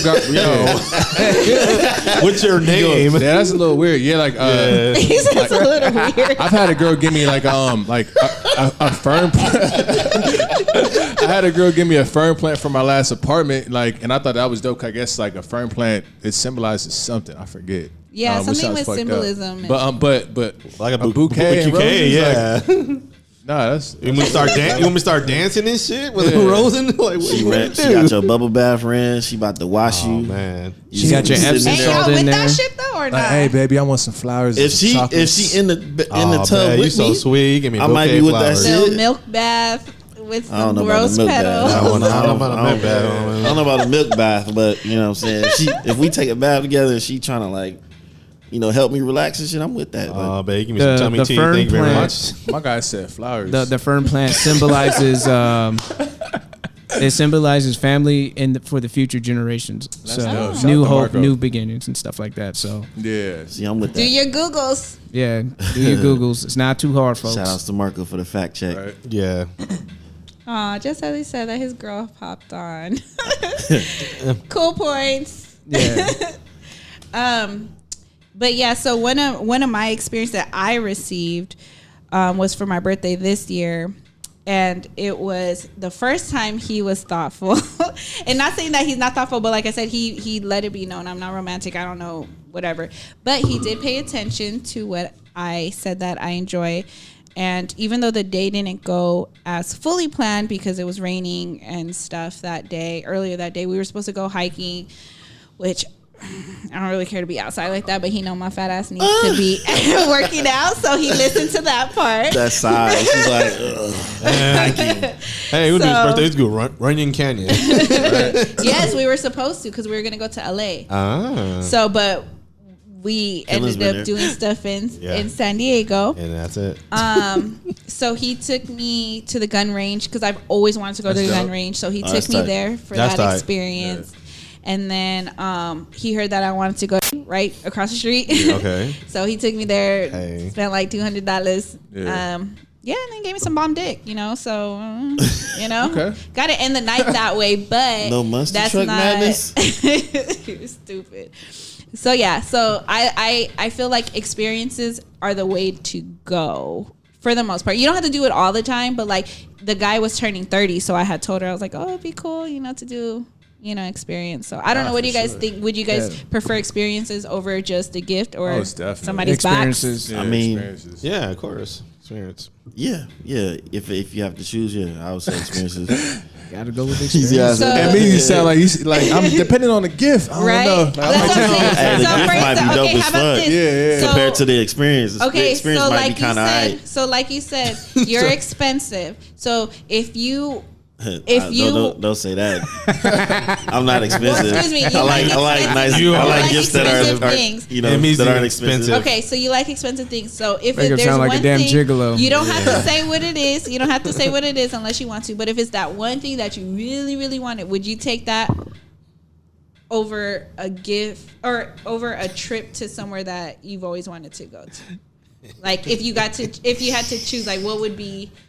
Yo, he don't really give a fuck about He's like, experiences. I mean, to be honest, if it ain't over $300, I ain't fucking with it. Cause you over here thinking about it like, damn, To like be I honest. could get a gift to. I can get an experience to anywhere that I gotta go, that I want to go, or a gift, and he's still thinking about it. He's like, shit, I don't know. to be honest, it is tough because what I want is like, okay, do I You want can say it or like you don't what I have want? Okay, so for example, if I wanted like the most, I don't know, the most expensive thing I would think of is like a premium laptop or something that I can flat screen that I can create with. A progressive gift. Yeah, progressive gift or like a trip to Tokyo, which I want to do. Those would be the two things. And I'm like, I don't know. I might take the laptop and then work my way up to the trip to Tokyo. I mean, Okay. like that does make sense. I mean, like because if you're just in grind mode and you know that you're gonna get there, you know what I mean, then I can see that. Yeah. Yeah. But you can go to Tokyo and probably get a cheap ass laptop. So I mean, shit. I mean, me personally, I'm still taking Well, the you might get the same experience thing for half off. Shit. because that trip to Tokyo might be way more might be more expensive than a premium laptop. True. That is true though. Yeah. That's true. That's true. But then it's not really about expense. In that case, it would be his preference. Yeah, priorities or sentimental priorities too. Yeah, for sure. I think it will come down to priorities. Like if you feel that like, yo, getting this laptop for me to do what I need to do, because sometimes I feel guilty about doing some shit and I felt that I haven't accomplished anything. I hear you. So I'm like, my girl's like, let's go out. I'm like, I haven't done shit. I haven't accomplished shit. You gotta earn it. And I feel like I need to earn it. You know what I mean? So that's the whole, the way I work, the way I see things. But true. But yeah, shit. Yeah, like I said, because I was just kind of over buying the whole J's and shit. Like, oh, geez, that was a long time ago. and it's funny too because like my mom's Filipino and she always used to be like, no, like you're not supposed to buy a guy shoes because they'll walk out your life or step all over you. Some people say. Damn, she over dropping bars. Right. But the only reason why I did. That's called motherfucking bars, nigga. You know nothing about that. Gems. So the only reason why I did was because he would buy it for me. Like he used to always buy me J's, and I'm just like, okay, he just bought me 3 J's right now. I guess I could buy him a pair of J's. But I would buy that on top of like other stuff. So it went from that, and then like I said, then that's when I started being like, okay, it's not really an experience, but like with the whole him talking about wanting to work out and stuff, I'm just like, okay, here's your little starter pack, not the starter fuck packs, type shit, but the starter pack, like, like here, get your fucking supplements in and get yourself a gym membership, I hope so you stuff use that like shit because that. that shit is expensive. Huh? I said I hope you use that shit because that shit is expensive. That shit hella expired. He used them in the beginning, but then he like, he wasn't as motivated. And I feel like, we have to motivate ourselves. Other than that, you can only inspire someone. You can't motivate anyone. Like that's something that comes from within. So I try to help inspire because this is something that he talked about. I didn't force it upon him. Yeah. But yeah, he ended up going to the gym like months after, like started back up again, and next thing he's like, damn, this shit's expired. I'm like, yeah, you wasting my motherfucking money. Taking up all my money. But that's why I told him, I was like, okay, never again. And he's just like, nah, like, but he What never, a but the waste. thing about it is he never expects anything from me. I do it because I want to, you know what I mean? So I don't know. I just thought it was interesting seeing that post from Miss Brittany Renner, the author. The author. The author. Right? Is she a number one bestseller yet, or no? Her book? No. I don't know if her book was a Yeah. Oh, New York Times Well, you're out there then. bestseller. Have you read her book? I haven't. You have it? I listened to the audible version. you For did, real? huh? Yeah. How was it? Thoughts, opinions. Maybe I'll share that for Patreon. Okay. Yeah. Oh, all right. Yeah. That's for Patreon. You know what I'm I saying? guess we're gonna have to hear it after the show. Yeah. Y'all gotta join the Patreon. Shit, man. Gotta find a way to get some extra content. You know what I mean? Yeah. Shit. Marco reviews, Audible. Yeah, Marco reviews on Patreon. Yeah. Now, speaking of Brittany Renner, I want to say this right now, like since it's going to be on like audio, because I haven't like met her yet, but I swear to God, like in 2013, I swear she worked at this 24-hour fitness in downtown LA, and I just didn't know that was her because like I was living in LA at the time and I used to go to the 24-hour fitness in downtown LA, right on like 6th and Flower or whatever. Yeah. And then like the one that goes underground. You know what I'm talking about? Yep, Music? For yep. sure, yeah. And so and I should see her like she was like working the front desk. And then she had like a crazy body back at that time though too. And I was like looking at her like, damn, who is that? And I remember she had on like a Drake OVO sweater. And I used to like see her every time that I used to go in there. And then all of a sudden, then a few years later, she started popping up all over the internet. And I was like, yeah, I swear she looks familiar.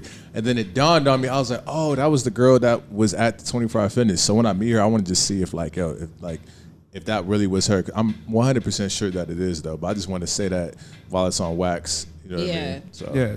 Cross paths. basically, yeah. World, small world type shit. All I right. got you. So to We're wrap gonna it pick up, that clip and we're gonna tag her, see if she responds. Hashtag I'm telling you, that was her. That was her.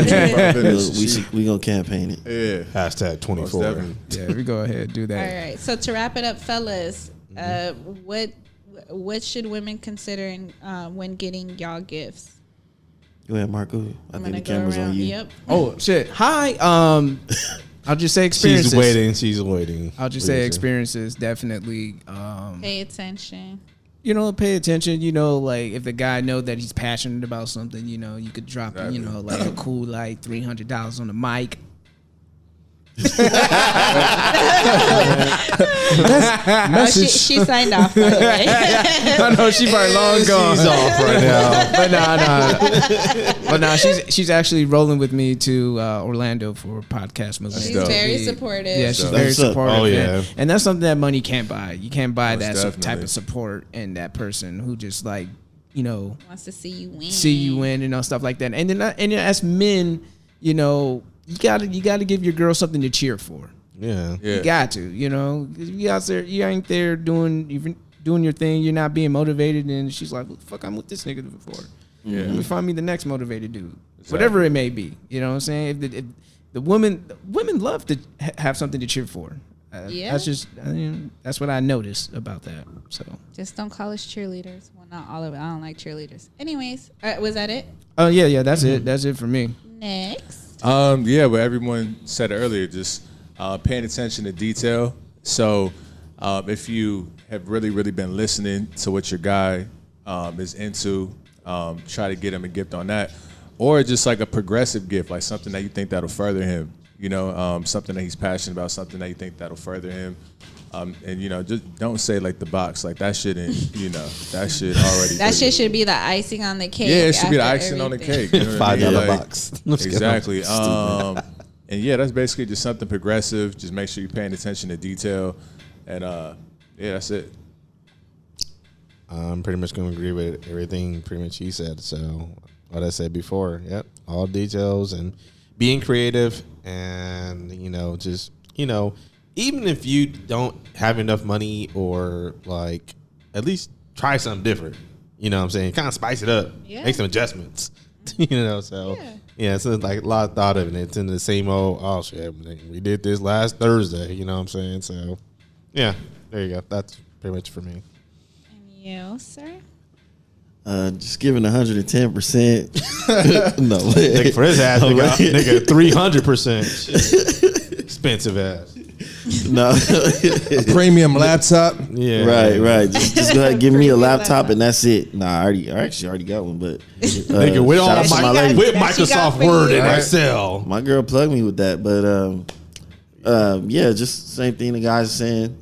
You can do something that you pay attention to, that he knows he likes, or something he said he's wanted in the past, or spice it up and be different. Yep, there you go. Like something really off the wall though, that you don't normally do.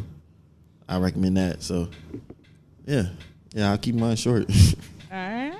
1 year to McAfee antivirus for your computer. All right, ladies, you heard it. So next time when you over here trying to get your little boo a gift, just pay attention. Oh yeah, wait, one more. One more. Progressive gifts.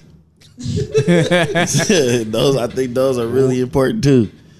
Define progressive gifts to those that don't know what that is. When you give somebody a gift that helps them progress in their personal goals, or even general goals in life. Something they would use. Give me a high five. Yeah, dude. Like I would say, for example, getting the passport. That's the one. That's a progressive gift. Nigga, that's the start. Yes. Shit, I'm not even gonna lie. I don't even have one. I need to get one myself. A lot of people's personal goals is traveling. So yep. That's helping towards him being able to travel outside. So what the US. about the supplements? Would have been considered a progressive gift? Definitely. That is for sure progressive Yeah. gift. Most definitely. Yeah, give me your health. Did we right. just coined a new phrase on this Progressive podcast? gift? I think we did. Hashtag progressive gift. I'll give you some tummy teas. Remember when I said platonic sex? Yeah. That's an actual thing out there. That don't make sense. That's what they said, because I was being funny. Like, man, this sounds like platonic sex. It's like they like, what? That ain't even a thing. I went and looked it up. It's in the Urban Dictionary. It's like you just making out. Well, there you have it. People just getting it in. That's like friends with benefits type stuff, or it's something in that nature. I was like, yo, this is a real thing. I was just playing shit. Shout out to the Activated Podcast. They up on here. Hey, what up? Progressive gifts. You heard it here first. Yo, what up? What up, bro? Exclusive. Oh, what's up? What up? I'm out here just trying to do different things out here. So that's it for the NSA. That's it. Okay. So Michael, What up? you have some projects out. Yeah, I have a project out called The Back Art in of the hot Perfection. Yeah.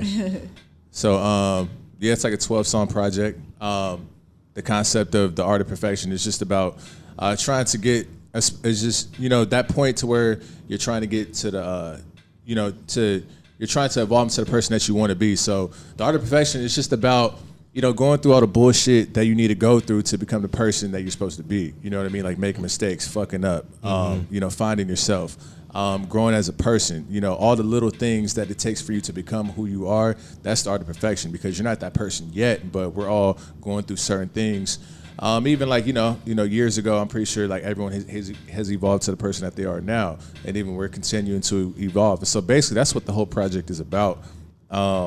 So all the songs are just talking about things that I went through, and just mentally like where I was at, during those times. So and that's basically it, man. It's just like about striving to get to that person that you want to be. So these are all songs that were written within the last these songs are honestly kind of old, to be honest, like that were written within the last 5-6 years. Like I've put out a lot of newer music that I've written at that time, but it's just I just knew that these body of songs I just wanted to put these collectively on one project. And I wasn't at a point to where I can just put the project out and then have shit to follow up with it. And so that's where I'm at now. So that's why we finally put it out. So yeah, it's everywhere, Apple, whatever you like to stream your music on. So. And would you consider yourself to be a perfectionist? Nah, it's not. Not at all? I mean, I do. I mean, I used to kind of be like that, like a few years back, to where I wanted things to be, perfect. But at the end of the day, once you get to a point to where you think things are perfect, you might be over that shit within the next, a few days, after that. You know what I mean? You might look at what you thought was perfect, and then you're gonna continue to criticize that. You know what I mean? And so, in the project Art of Perfection, it's not about being perfect, which is, I'm glad that you brought that up, because I want people to know that, it's not about being perfect. Perfection, it even in the Bible, perfection is, is described as being whole, being complete. So that's really what, the Art of Perfection is about. It's about being complete, being whole, not being perfect, because you're still gonna make mistakes. And that's just what it is. So, but The Art of Perfection is just, trying to be your complete self, because everyone who we look up to or whatever, they all have flaws though too, but they get to a point to where you just see that they're just in rare form. You know what I mean? They're just, they just killing shit. Like you could just tell that they're fully there, they're fully present, they're confident in themselves, they know who they are, they just, they're just really, really just in that zone. You know what I mean? Yeah. So, and you can see it they glowing. You know what I mean? And shit like that. And you can see in the work that they're doing. You could just look at someone and be like, oh yeah, they got it going on right now. They're in they're they're in their zone. And so, yeah, that's just what it's about. So, yeah, I listened to your project. There was a few tracks that stood out to me. I like Broken LA. Oh yeah. So if you could paint a picture about being broke in LA, how was that like? Interesting. Yeah, broken LA. Yeah, because in Measy, he lived in Hawthorne. He lived in LA. Yeah. Oh, word? Yeah, I was in Inglewood. Yeah. Okay. Yeah, right next to Hawthorne. But yeah, broken LA. I wanted to do that for all, because LA is full of people. Half of LA is full of people who just moved to LA to for a purpose. Because there's a lot of LA songs, but it's all of the artists that are from LA, they like to rap about the real LA, which is dope. But I don't, know if I really am familiar with a song that was, that is about LA, if from a dream chaser's perspective. You know what I mean? Mm-hmm. And so, the actual grind. You know what I mean? So that song is just about, if you live in cities like LA or New York, or even San Diego too, because I've met a lot of people who came out to San Diego to chase their dreams. You going through the motions to where you might not have all your shit together. You may be couch surfing, you meeting different people. You just you know, and LA is one of those places that too, to where everyone, there's like an agenda. Everyone's trying to like, you know what I mean? Like they just trying to get it in. So Broken LA, it's just depicting the different things that happens when you go through, you know, like living in that. Because like I opened up the song saying, I thought that I would blow up soon as I arrived, but reality hit me. Now I'm just trying to survive. You know what I mean? Because before you get to LA, everyone thinks that, yeah, I'm gonna go there and I'm gonna blow up. You know what I mean? I'm gonna get there and I'm gonna do this, I'm gonna do that. You know what I mean? But then it's like, damn, like, okay, like I went out there young, and so I thought that though too. But then when you get out there, you just like, oh shit, like I need to, rent's expensive. I need to pay rent. Not just 1 month, I need to pay rent. The next month, the month after that, the month after that, I need to get a stable job. I need to like, you know, like, and then I need to like meet people, and then I need to get in the process of like building myself up, of like going to the studio time, or if you're an actor, like, you know, like I need to, you know, try to go to these auditions or whatever the case may be. And still trying to hold a job. Still trying to hold a job, still trying to pay rent, still trying to maintain whatever type of social life, still trying to like, you know, yeah, like, you know, like do all the things that, you know, because it's not pretty, you know what I mean? Like, because like it's not a pretty thing though too, to where people think that, yeah, you moved to LA and then, you know what I mean, and then it's not like glitz and glamorous. Like it's, you know, it's like a real grind. Yeah, so. I liked how you painted a picture with that, and then also the track after that, Merlot and Jazz. Oh yeah, Merlot and Jazz. That was pretty chill. You know what I mean? Yeah. So, a little jazzy right there to set the mood right there with that. And as far as now, like as you know, since you're here in San Diego, how do you feel? Oh, no, I don't want to ask that cliche ass question. How do you feel? I mean, well, fuck it. How do you feel about the San Diego hip hop scene? I mean, like, I'm glad that I'm back home. Yeah. I mean, at the end of the day, like, I'm from San Diego, so I need, you know, a hometown presence. You know what I mean? And so, and so I needed, and that was something that I was low key, to keep it honest with you, bro. I was trying to like, I was trying to skip that whole shit. Like, but you know, some people always want to know, like, what do you guys think about the scene? Yeah, you know? Like so, but as far as like the scene, yeah, I think like there's a lot of talent in San Diego, like a lot. Yeah, like it's just the cameras aren't here. You know, it just like someone needs to just really kind of like bust that door open and really start bringing up San Diego artists. So as far as like the scene, like I think that you know, San Diego hip hop is like bubbling right now. You know what I mean? So there's a lot of dope artists. You know, there's always that conversation of like, do people support San Diego like hip hop, or does everyone support each other? And I would say yes and no. I mean, you know, like, you know, there needs to be more unity. I feel like, you know, like, yeah, there needs to be more unity. People need to start kind of like just getting out of their heads and, you know, just show more love. I feel like that, you know, that because all these other cities, like, they kind of stick together, you know what I mean? And in San Diego, I don't know if San Diego has as much unity as it could. So, but I think that there's a lot of talent down here, and I think that eventually San Diego is gonna get recognized for sure, because we're the second biggest city in California. You know what I mean? Like, it's a big city. It's a beautiful city. It's a destination city. You know, we have like a lot of different influences, because I don't know if San Diego has like its own like sound. Distinctive sound. Distinctive sound. And so, which I don't necessarily think is like a bad thing. You know what I mean? Like, so I mean, because we're influenced by a lot of different stuff, and so I just think that you know, someone, you know, we just need to, you know, San Diego just needs more shine, and we just need more artists that are kind of like nationally known, or just like you know, just more artists that can kind of you know, not even just make noise in San Diego, but just, you know, that can make music for all, you know, all around the world and all around the country. What would you say, like, how do you feel about when people say, I'm trying to put the city on? Like, what is your definition of putting the city on?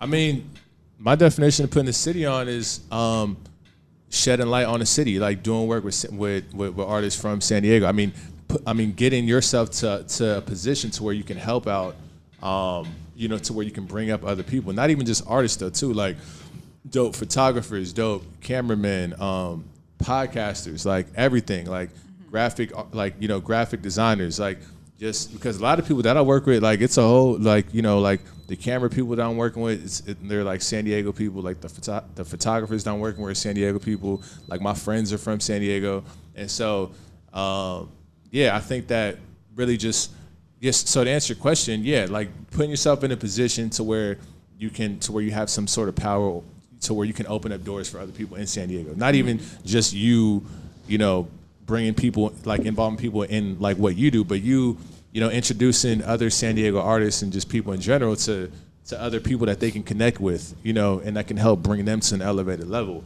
And just so I think that's what it is, man. Just yeah. I have a question too. So I know you said that San Diego doesn't really have a distinctive sound. What would you say would be your sound, like if you have one? Right now, yeah. I mean, well, as far as like the sound of like the Art of Perfection, like it's like a very, very soulful sound, just soulful hip hop sound. Definitely like R&B, neo soulish kind of like influenced. That's what's up. Yeah. So definitely more kind of like storytelling, like lyric driven type of music. Yeah. Cool. Yeah. And I say that because like when I know briefly we kind of talked about when I used to do music. So Princess, shout out to Princess Missy, whatever you guys know her as. Nessa used to spit bars out here. Necessity. Past tense. Necessity.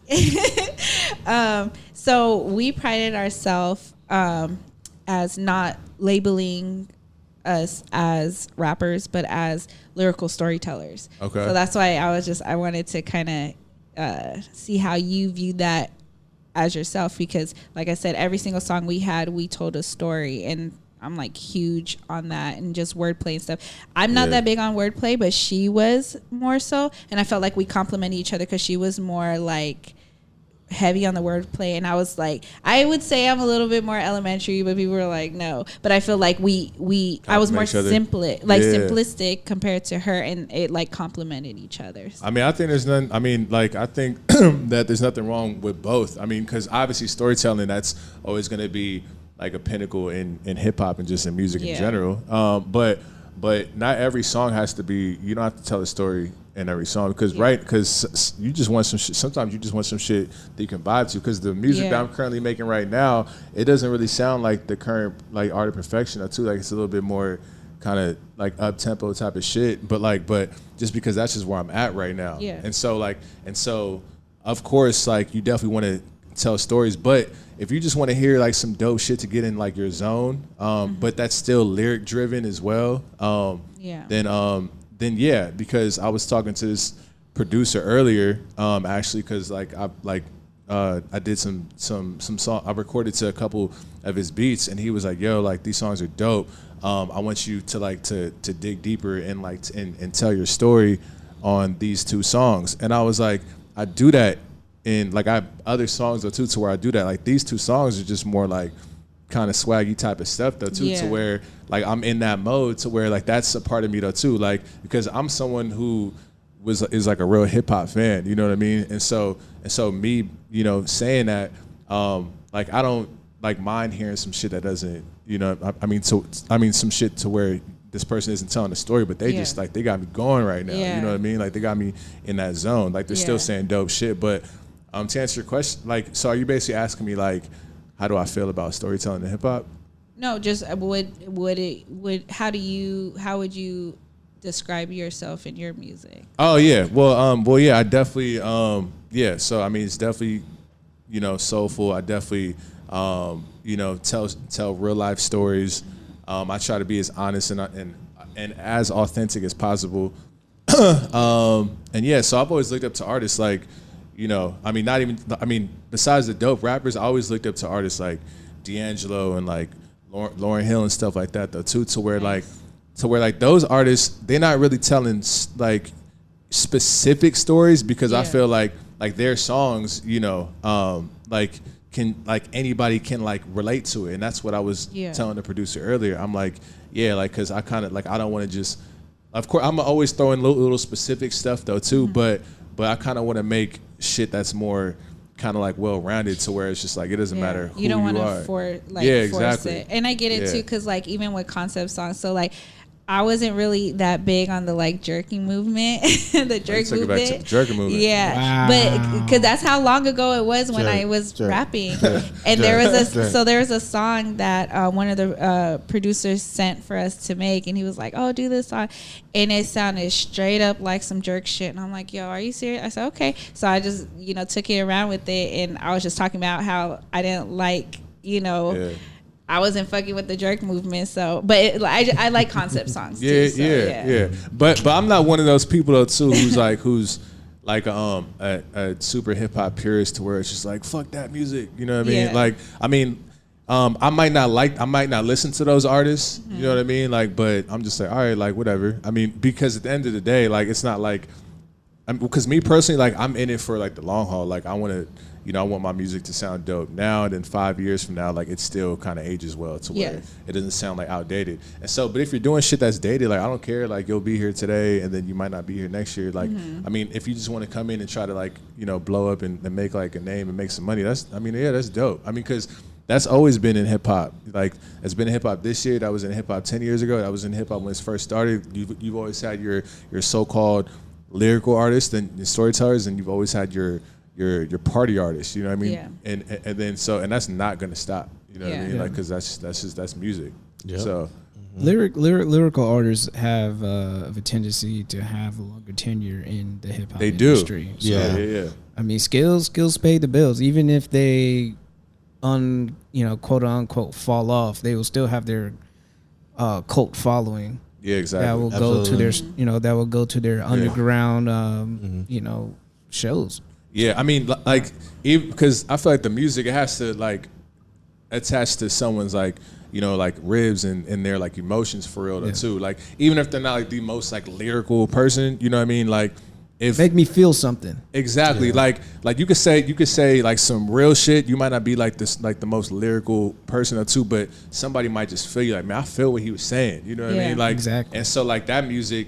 Like sticks with people, and that's really, really like what keeps artists who's in it for like the long haul, here. Because if you're just making party music, like we're gonna turn up to it, but someone might not grow with your music, and they might not stay with you forever. But every time your song come on, they might be, oh yeah, we should turn up to that, hey, whatever. Yeah, but turn on some J-Quan. Exactly.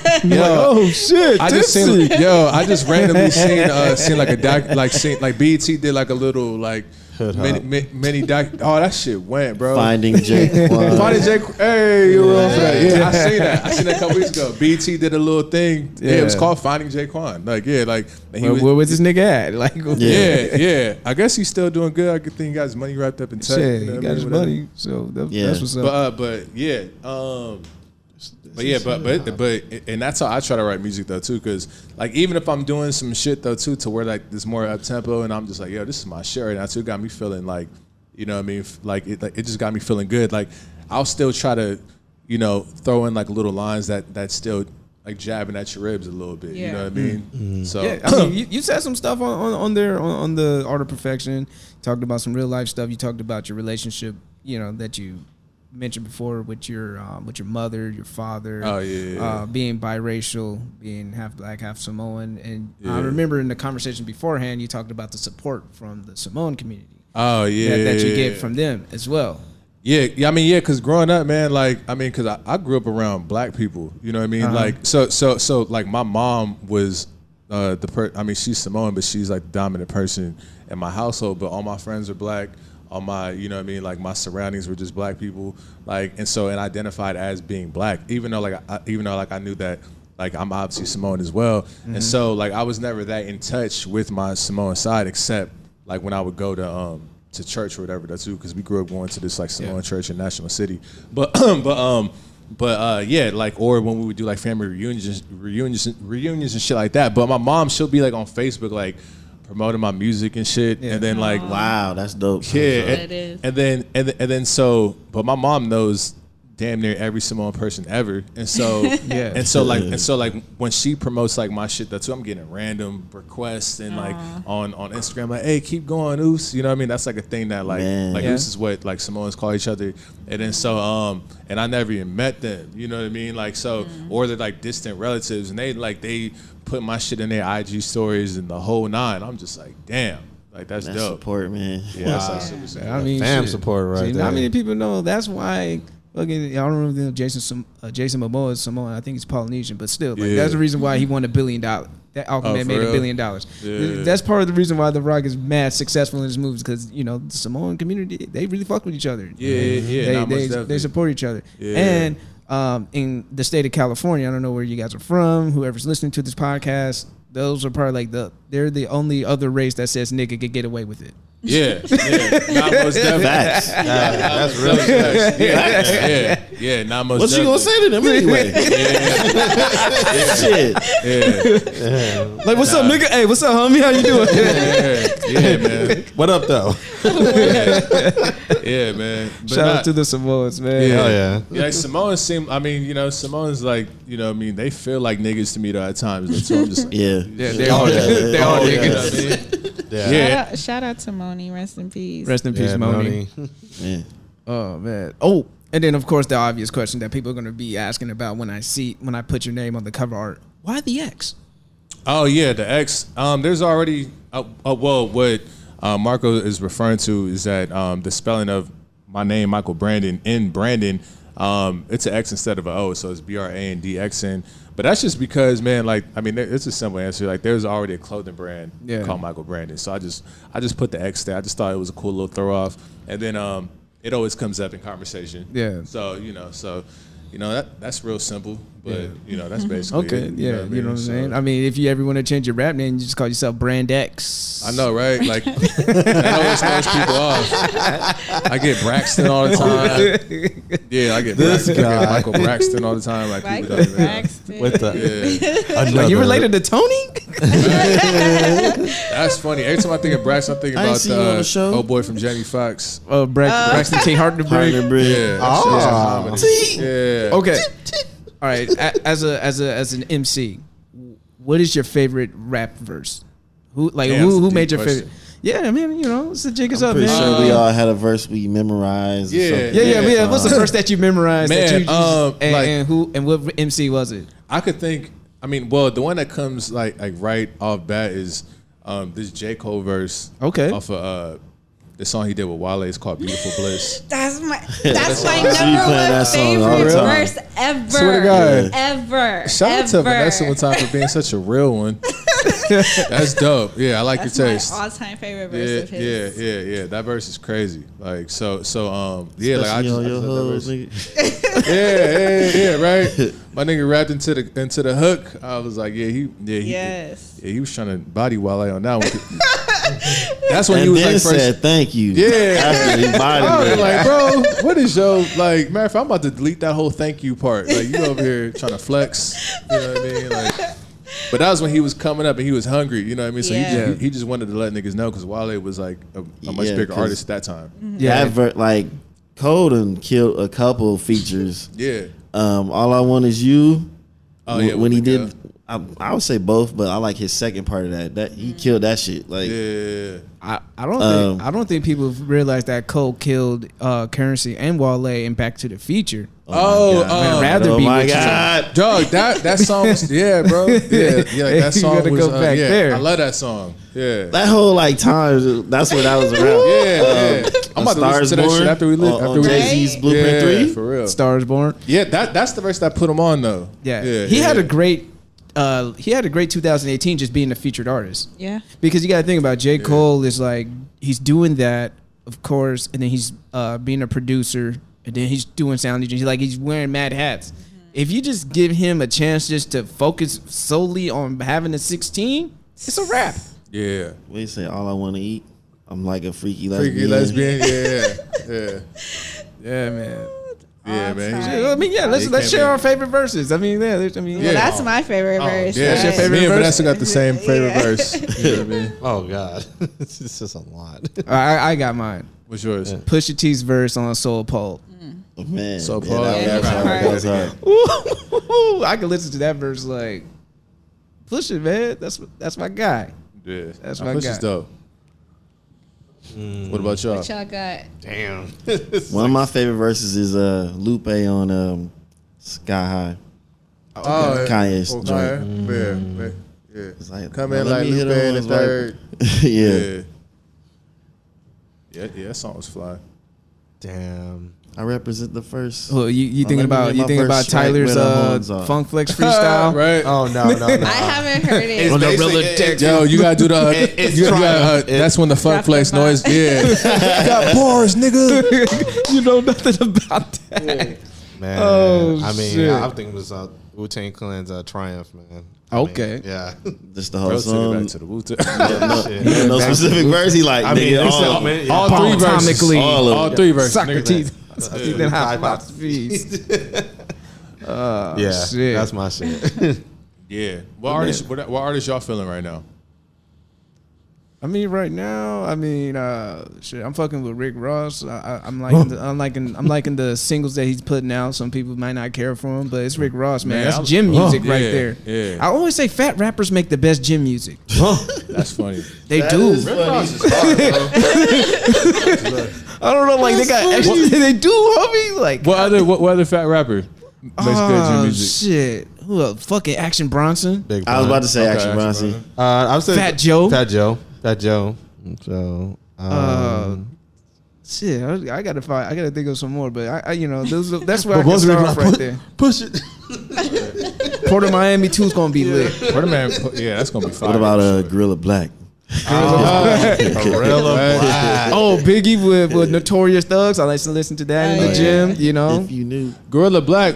Wait, what song did he have again? Is that the was he? Well, he was a rapper, right? Yeah. He was in L.A. He looked he looked like He Biggie. looked like Biggie. He sounds like Biggie, but he's from L.A. He's from like Compton, but they found out That's like he's funny. like by way of Mississippi or some shit like that. But Yeah.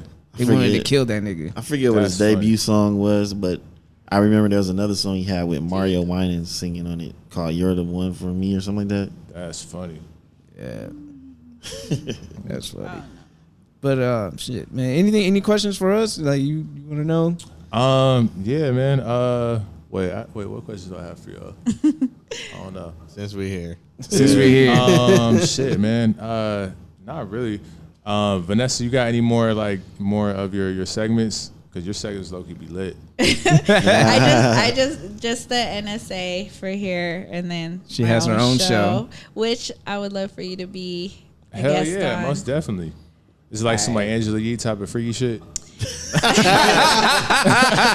It depends. Lip service. It depends on the Yeah, guest. because I could just tell that, you know what I mean, that you kind of like, like in that lane a little bit. That's me more so on here. Okay. But on my own show, it really just depends on who my just guest come around the is, and I second kinda- time like Ronald did, and then. Well, I didn't think see him when the we first time, though. Yeah, he didn't Right. see the first I time was because on he tour. was like, I'm trying to sell a book. Yeah.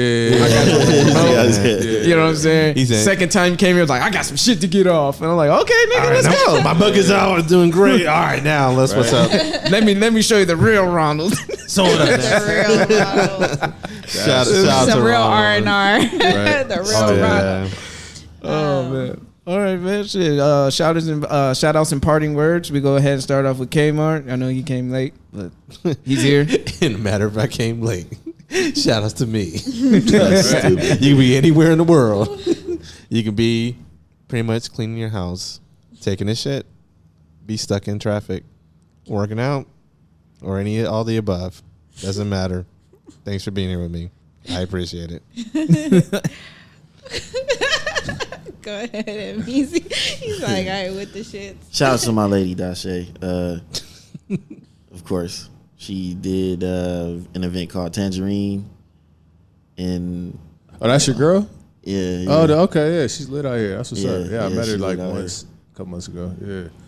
Yep, she be moving around, man. She did a couple events, but she did Tangerine. I forget the name of the other event.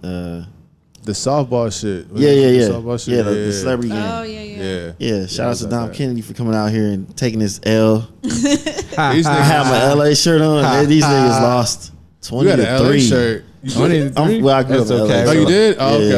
okay. It's okay. We lost to San I'm Diego. like, I'm out there walking around with the LA shirt on. Next time, you know what I'm saying? These niggas came hella late, man. Like the Yeah. LA squad came super late because, like my boy was supposed to like interview Dom Kennedy and shit, and so we was like back in like the in the Mountain View rec. We was in the room with like all the softball players, and I was with the whole camera crew and shit, and then we were supposed to interview Dom at like 11:30, and then they was like, oh yeah, well they're gonna be here in like 40 minutes. They 40 minutes out. An hour passes by, they like 2 hours out, and we like these LA niggas is Ain't late. pull up till 3 or some shit like What that. time was it supposed to start? It was supposed to start like 1:30. 1:30. Yeah. Oh. They were supposed to do the interview with Dom like 11:30, and then we didn't end up doing it because they're like, all right, yeah, we got other shit to do. We gotta leave. This is like too late. I was like, damn. I gotta go back. Yep. Yeah. Pretty much. Right. That traffic, yeah. That Nah, traffic. we Nah. gotta They just back. like they just didn't like they for sure just didn't leave on time. Like it was like they left at 11:30 probably. Yeah, it was Shit, a one- Saturday, so if they left, because if they left at that time, they would have been there way before then. Yeah, nah, most definitely. It's an easy Niggas no. left at He's like, 1 hey, o'clock, nigga. they LA niggas on Niggas me. left at 1 o'clock. Yeah. They're like, Dom was like, damn. hey, hurry Niggas up, ain't come on, show- y'all, let's get up out of here. We got to get up in San Diego. What Niggas time ain't is show it? no 1 respect to San o'clock. Diego. Right? If that was the other way around, too, niggas from Dago would have been there on time. We was like, yo, what's up? We ready for the game. You know what I mean? Right. But So, we can Supposed to be, PJs. supposed to have a game in LA next year, I think. for real? So yeah, That's dope. I'm gonna go out That's there and see cool. what's up with All it. right. Yeah, that's dope. Yep. Shout outs to I want to say DC for doing the Hush movie, Okay. animated movie. Oh yeah, I read the got to book. throw a little geek shit in here, so you know what I'm saying. Yeah, I actually read the entire book. It's really good too. The graphic novel. Oh yeah. Shout out to Jim Lee. Yes, definitely. He did his thing in that too. So definitely looking at. Oh, and the anime says it's really good too. Or did you see? I haven't seen it yet. Oh, you haven't I seen the think movie. Okay. it hasn't been released yet, but Yeah, it's out. I think it's out now. okay. Yeah, it should be out now. Well, I haven't seen it yet, but Yeah. shout out to Amazon Prime for dropping this show called The Boys. Oh yeah, you've It's been about watching that. superheroes having drama between civilians. It's And interesting. it's the shit. It's Okay. interesting. I fucks with Up. Yeah. Because remember you asked me like, is it as good as Euphoria? I was like, I don't know if It's different. I it's can say different. You know what I'm saying? different, But it will have you stuck. Like, I Having gotta watch drama the with next episode. civilians, like that shit seems a little bit unfair. Like, because what do civilians do to superheroes? You know Well, what I mean? this Like, is what I'm saying. Like, it. One of the scenes is this guy. He's talking to his girl. They're walking. Oh, you told me this. They stop, and she's kind of standing off the curb. And you know they're talking to each other. He's holding hands, and next thing you know, he starts to say something. He feels like a blow of wind. She's not there no more. They move the camera over. She's like exploded. And it's like blood. Damn. And he's still holding her hands. He's like, "What the fuck?" And the superhero named A-Train ran through her because his power super speed. So he stopped. A-Train, that sound like a nigga. Yeah, he's a black dude. It is. He's actually the That's actor funny. from Survivor's Remorse, Okay. the basketball player. Got you. And he kind of stops the pants like, well, I can't stop. I'm sorry, I can't stop. He speeds off. I'm like, what the fuck do you do after that? Like, how do you feel after that? You killed my girlfriend, dog. Yeah, so it's like a group Probably of was on their way to get some. Yeah. Go get some pussy too. He had a Yep. WYD text Damn. message, and you had to hurry up and oblige. You know what I'm yeah. saying? Right. Like, I gotta be there on time. I Shoot gotta be that punctual. nigga in the kneecaps. He'll stop Stupid. if you catch him. Right. So Just catch a it's also a blend of like other superheroes trying to join this organization that I guess they take care of the superheroes, make sure they get paid, and they have endorsements and all that. And it shows the politics behind it. Like it's interesting, man. It really has you into it. Like That sounds dope. Yeah, that's pretty cool. There's one I seen one scene where he was like, there was guys like, I got a question. When people ask like, hey, can you go help him? Like, he's like, why is like go get him right now? Like, why do you gotta like be urgent to like do stuff like that? It's like, why do we have to do that? It was like a guy's look like Superman or something like that. He's like, he said that's what because they pay that check. So like, well, so you know what I'm saying? I'm like, damn. yeah, it's him. interesting. I forget his name, but he's like the main superhero because he's basically Superman. You say Superman. Yeah. But his gripe is with trying to follow these rules, right? When he can just take all these motherfuckers out. Yeah. And he's like, man, why are they kind of talking to us like we're yard dogs? You know, we trying to do good and everything, this, that, and the third. So, there is one part of a superhero chick from Des Moines, Iowa. She's trying to get recruited, and she officially gets called up. When she goes there, she has her shit on and stuff. She runs into one of the other superheroes, which is kind of like I want to say a Submariner. He don't look like Aquaman, but he makes her think he's like one of the top people. And the only way she can get in is if she give him head. What? Wow. Yeah. And so she feels that pressure and actually does the shit. Finds out later at the group meeting that he ain't nothing but a little peon. Wow. And he throws a little jab like, yeah, you know, this situation is hard to swallow. That's hilarious. Damn. I'm like, yo, this show is stupid. Plot twist. She gotta hold that L. Damn. Dude. Oh man. I'm gonna say this too. One of the heroes just died by the hand of a civilian. By there's this character. He can turn invisible, but his skin is impenetrable or whatever. So they trying to find a way to kill him. They figure it out. And the guy that I was talking about that lost his girlfriend, he's going through this thing of like, I've been nice for all my life and stuff, and all this shit is happening to me. He loses it, and he takes out this superhero. Okay. Damn. So I'm gonna say like that. It kind of like damn. All right, well, Yeah. Man, that's what I mean, if you're visible, how the fuck you get caught? I mean, you gotta watch the show. How it happens. It's so funny too. Like You got to be the dumbest superhero. You invisible and get caught. bruh. Like I'm saying, like these heroes aren't always good and shit. yeah. Like they'll be up to some bullshit. Especially the Invisible Man. So there's another character. She's like Wonder Woman. Okay. And the girl that just got done giving dude head is in the bathroom throwing up, right?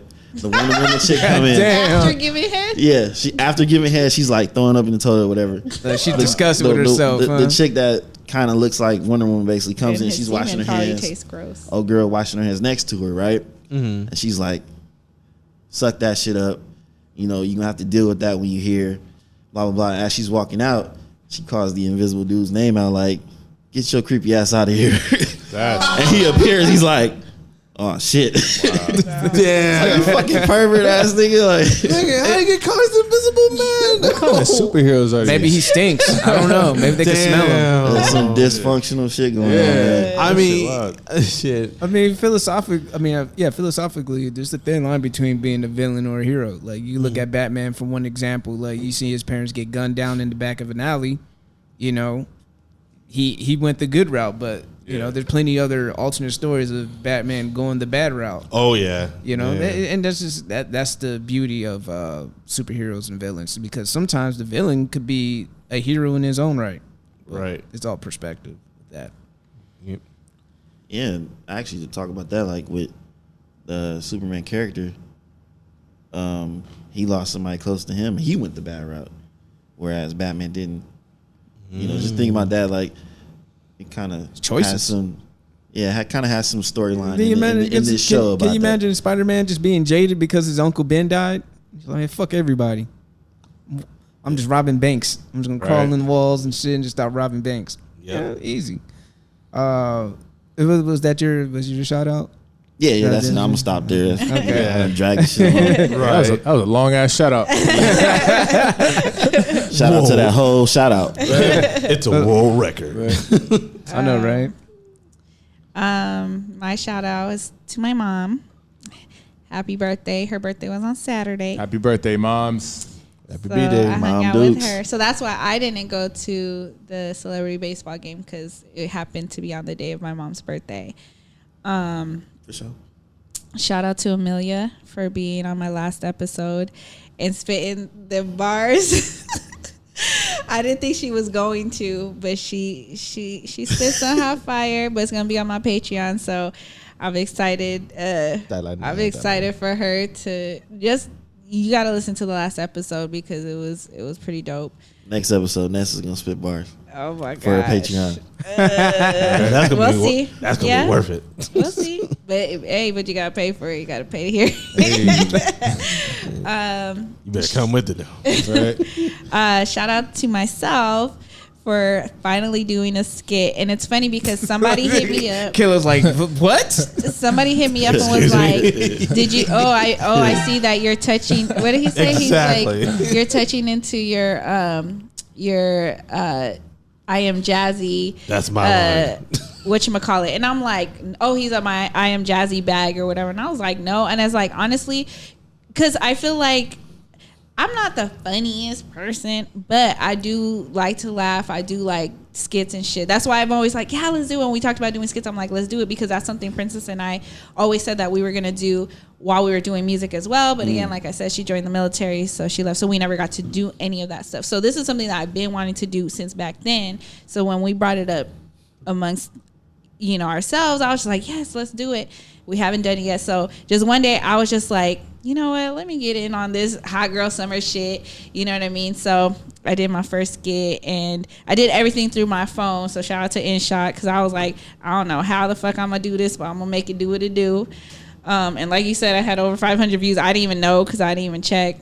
And last but not least, shout out to you for having the same favorite verse as me. Nah, for real, that's dope. I feel like people sleep on it, because I don't know if people Yeah. actually like heard it, or they sleeping on it. Nah, they so are. that shit, yeah. So shout out to you for that, and Nah, of course for being on the show. And Oh, no, I appreciate being dope y'all. and blazing. You know what I'm saying? Oh, I yeah, shout out my 100. blazing. Right. Pacific Islanders. She's like, oh yeah, thanks for coming on the show and stuff. But the verse though, That verse though. Nah, that is dope though. As mentioned before, I'm gonna give a shout out to my brother. I'm gonna go see him in San Antonio. Graduate from boot camp, because I know boot camp is not the easiest thing in the world. I also want to give a shout out to. Actually, I just want to say I'm gonna send my condolences out there to all the people who've been shot out there in Gilroy.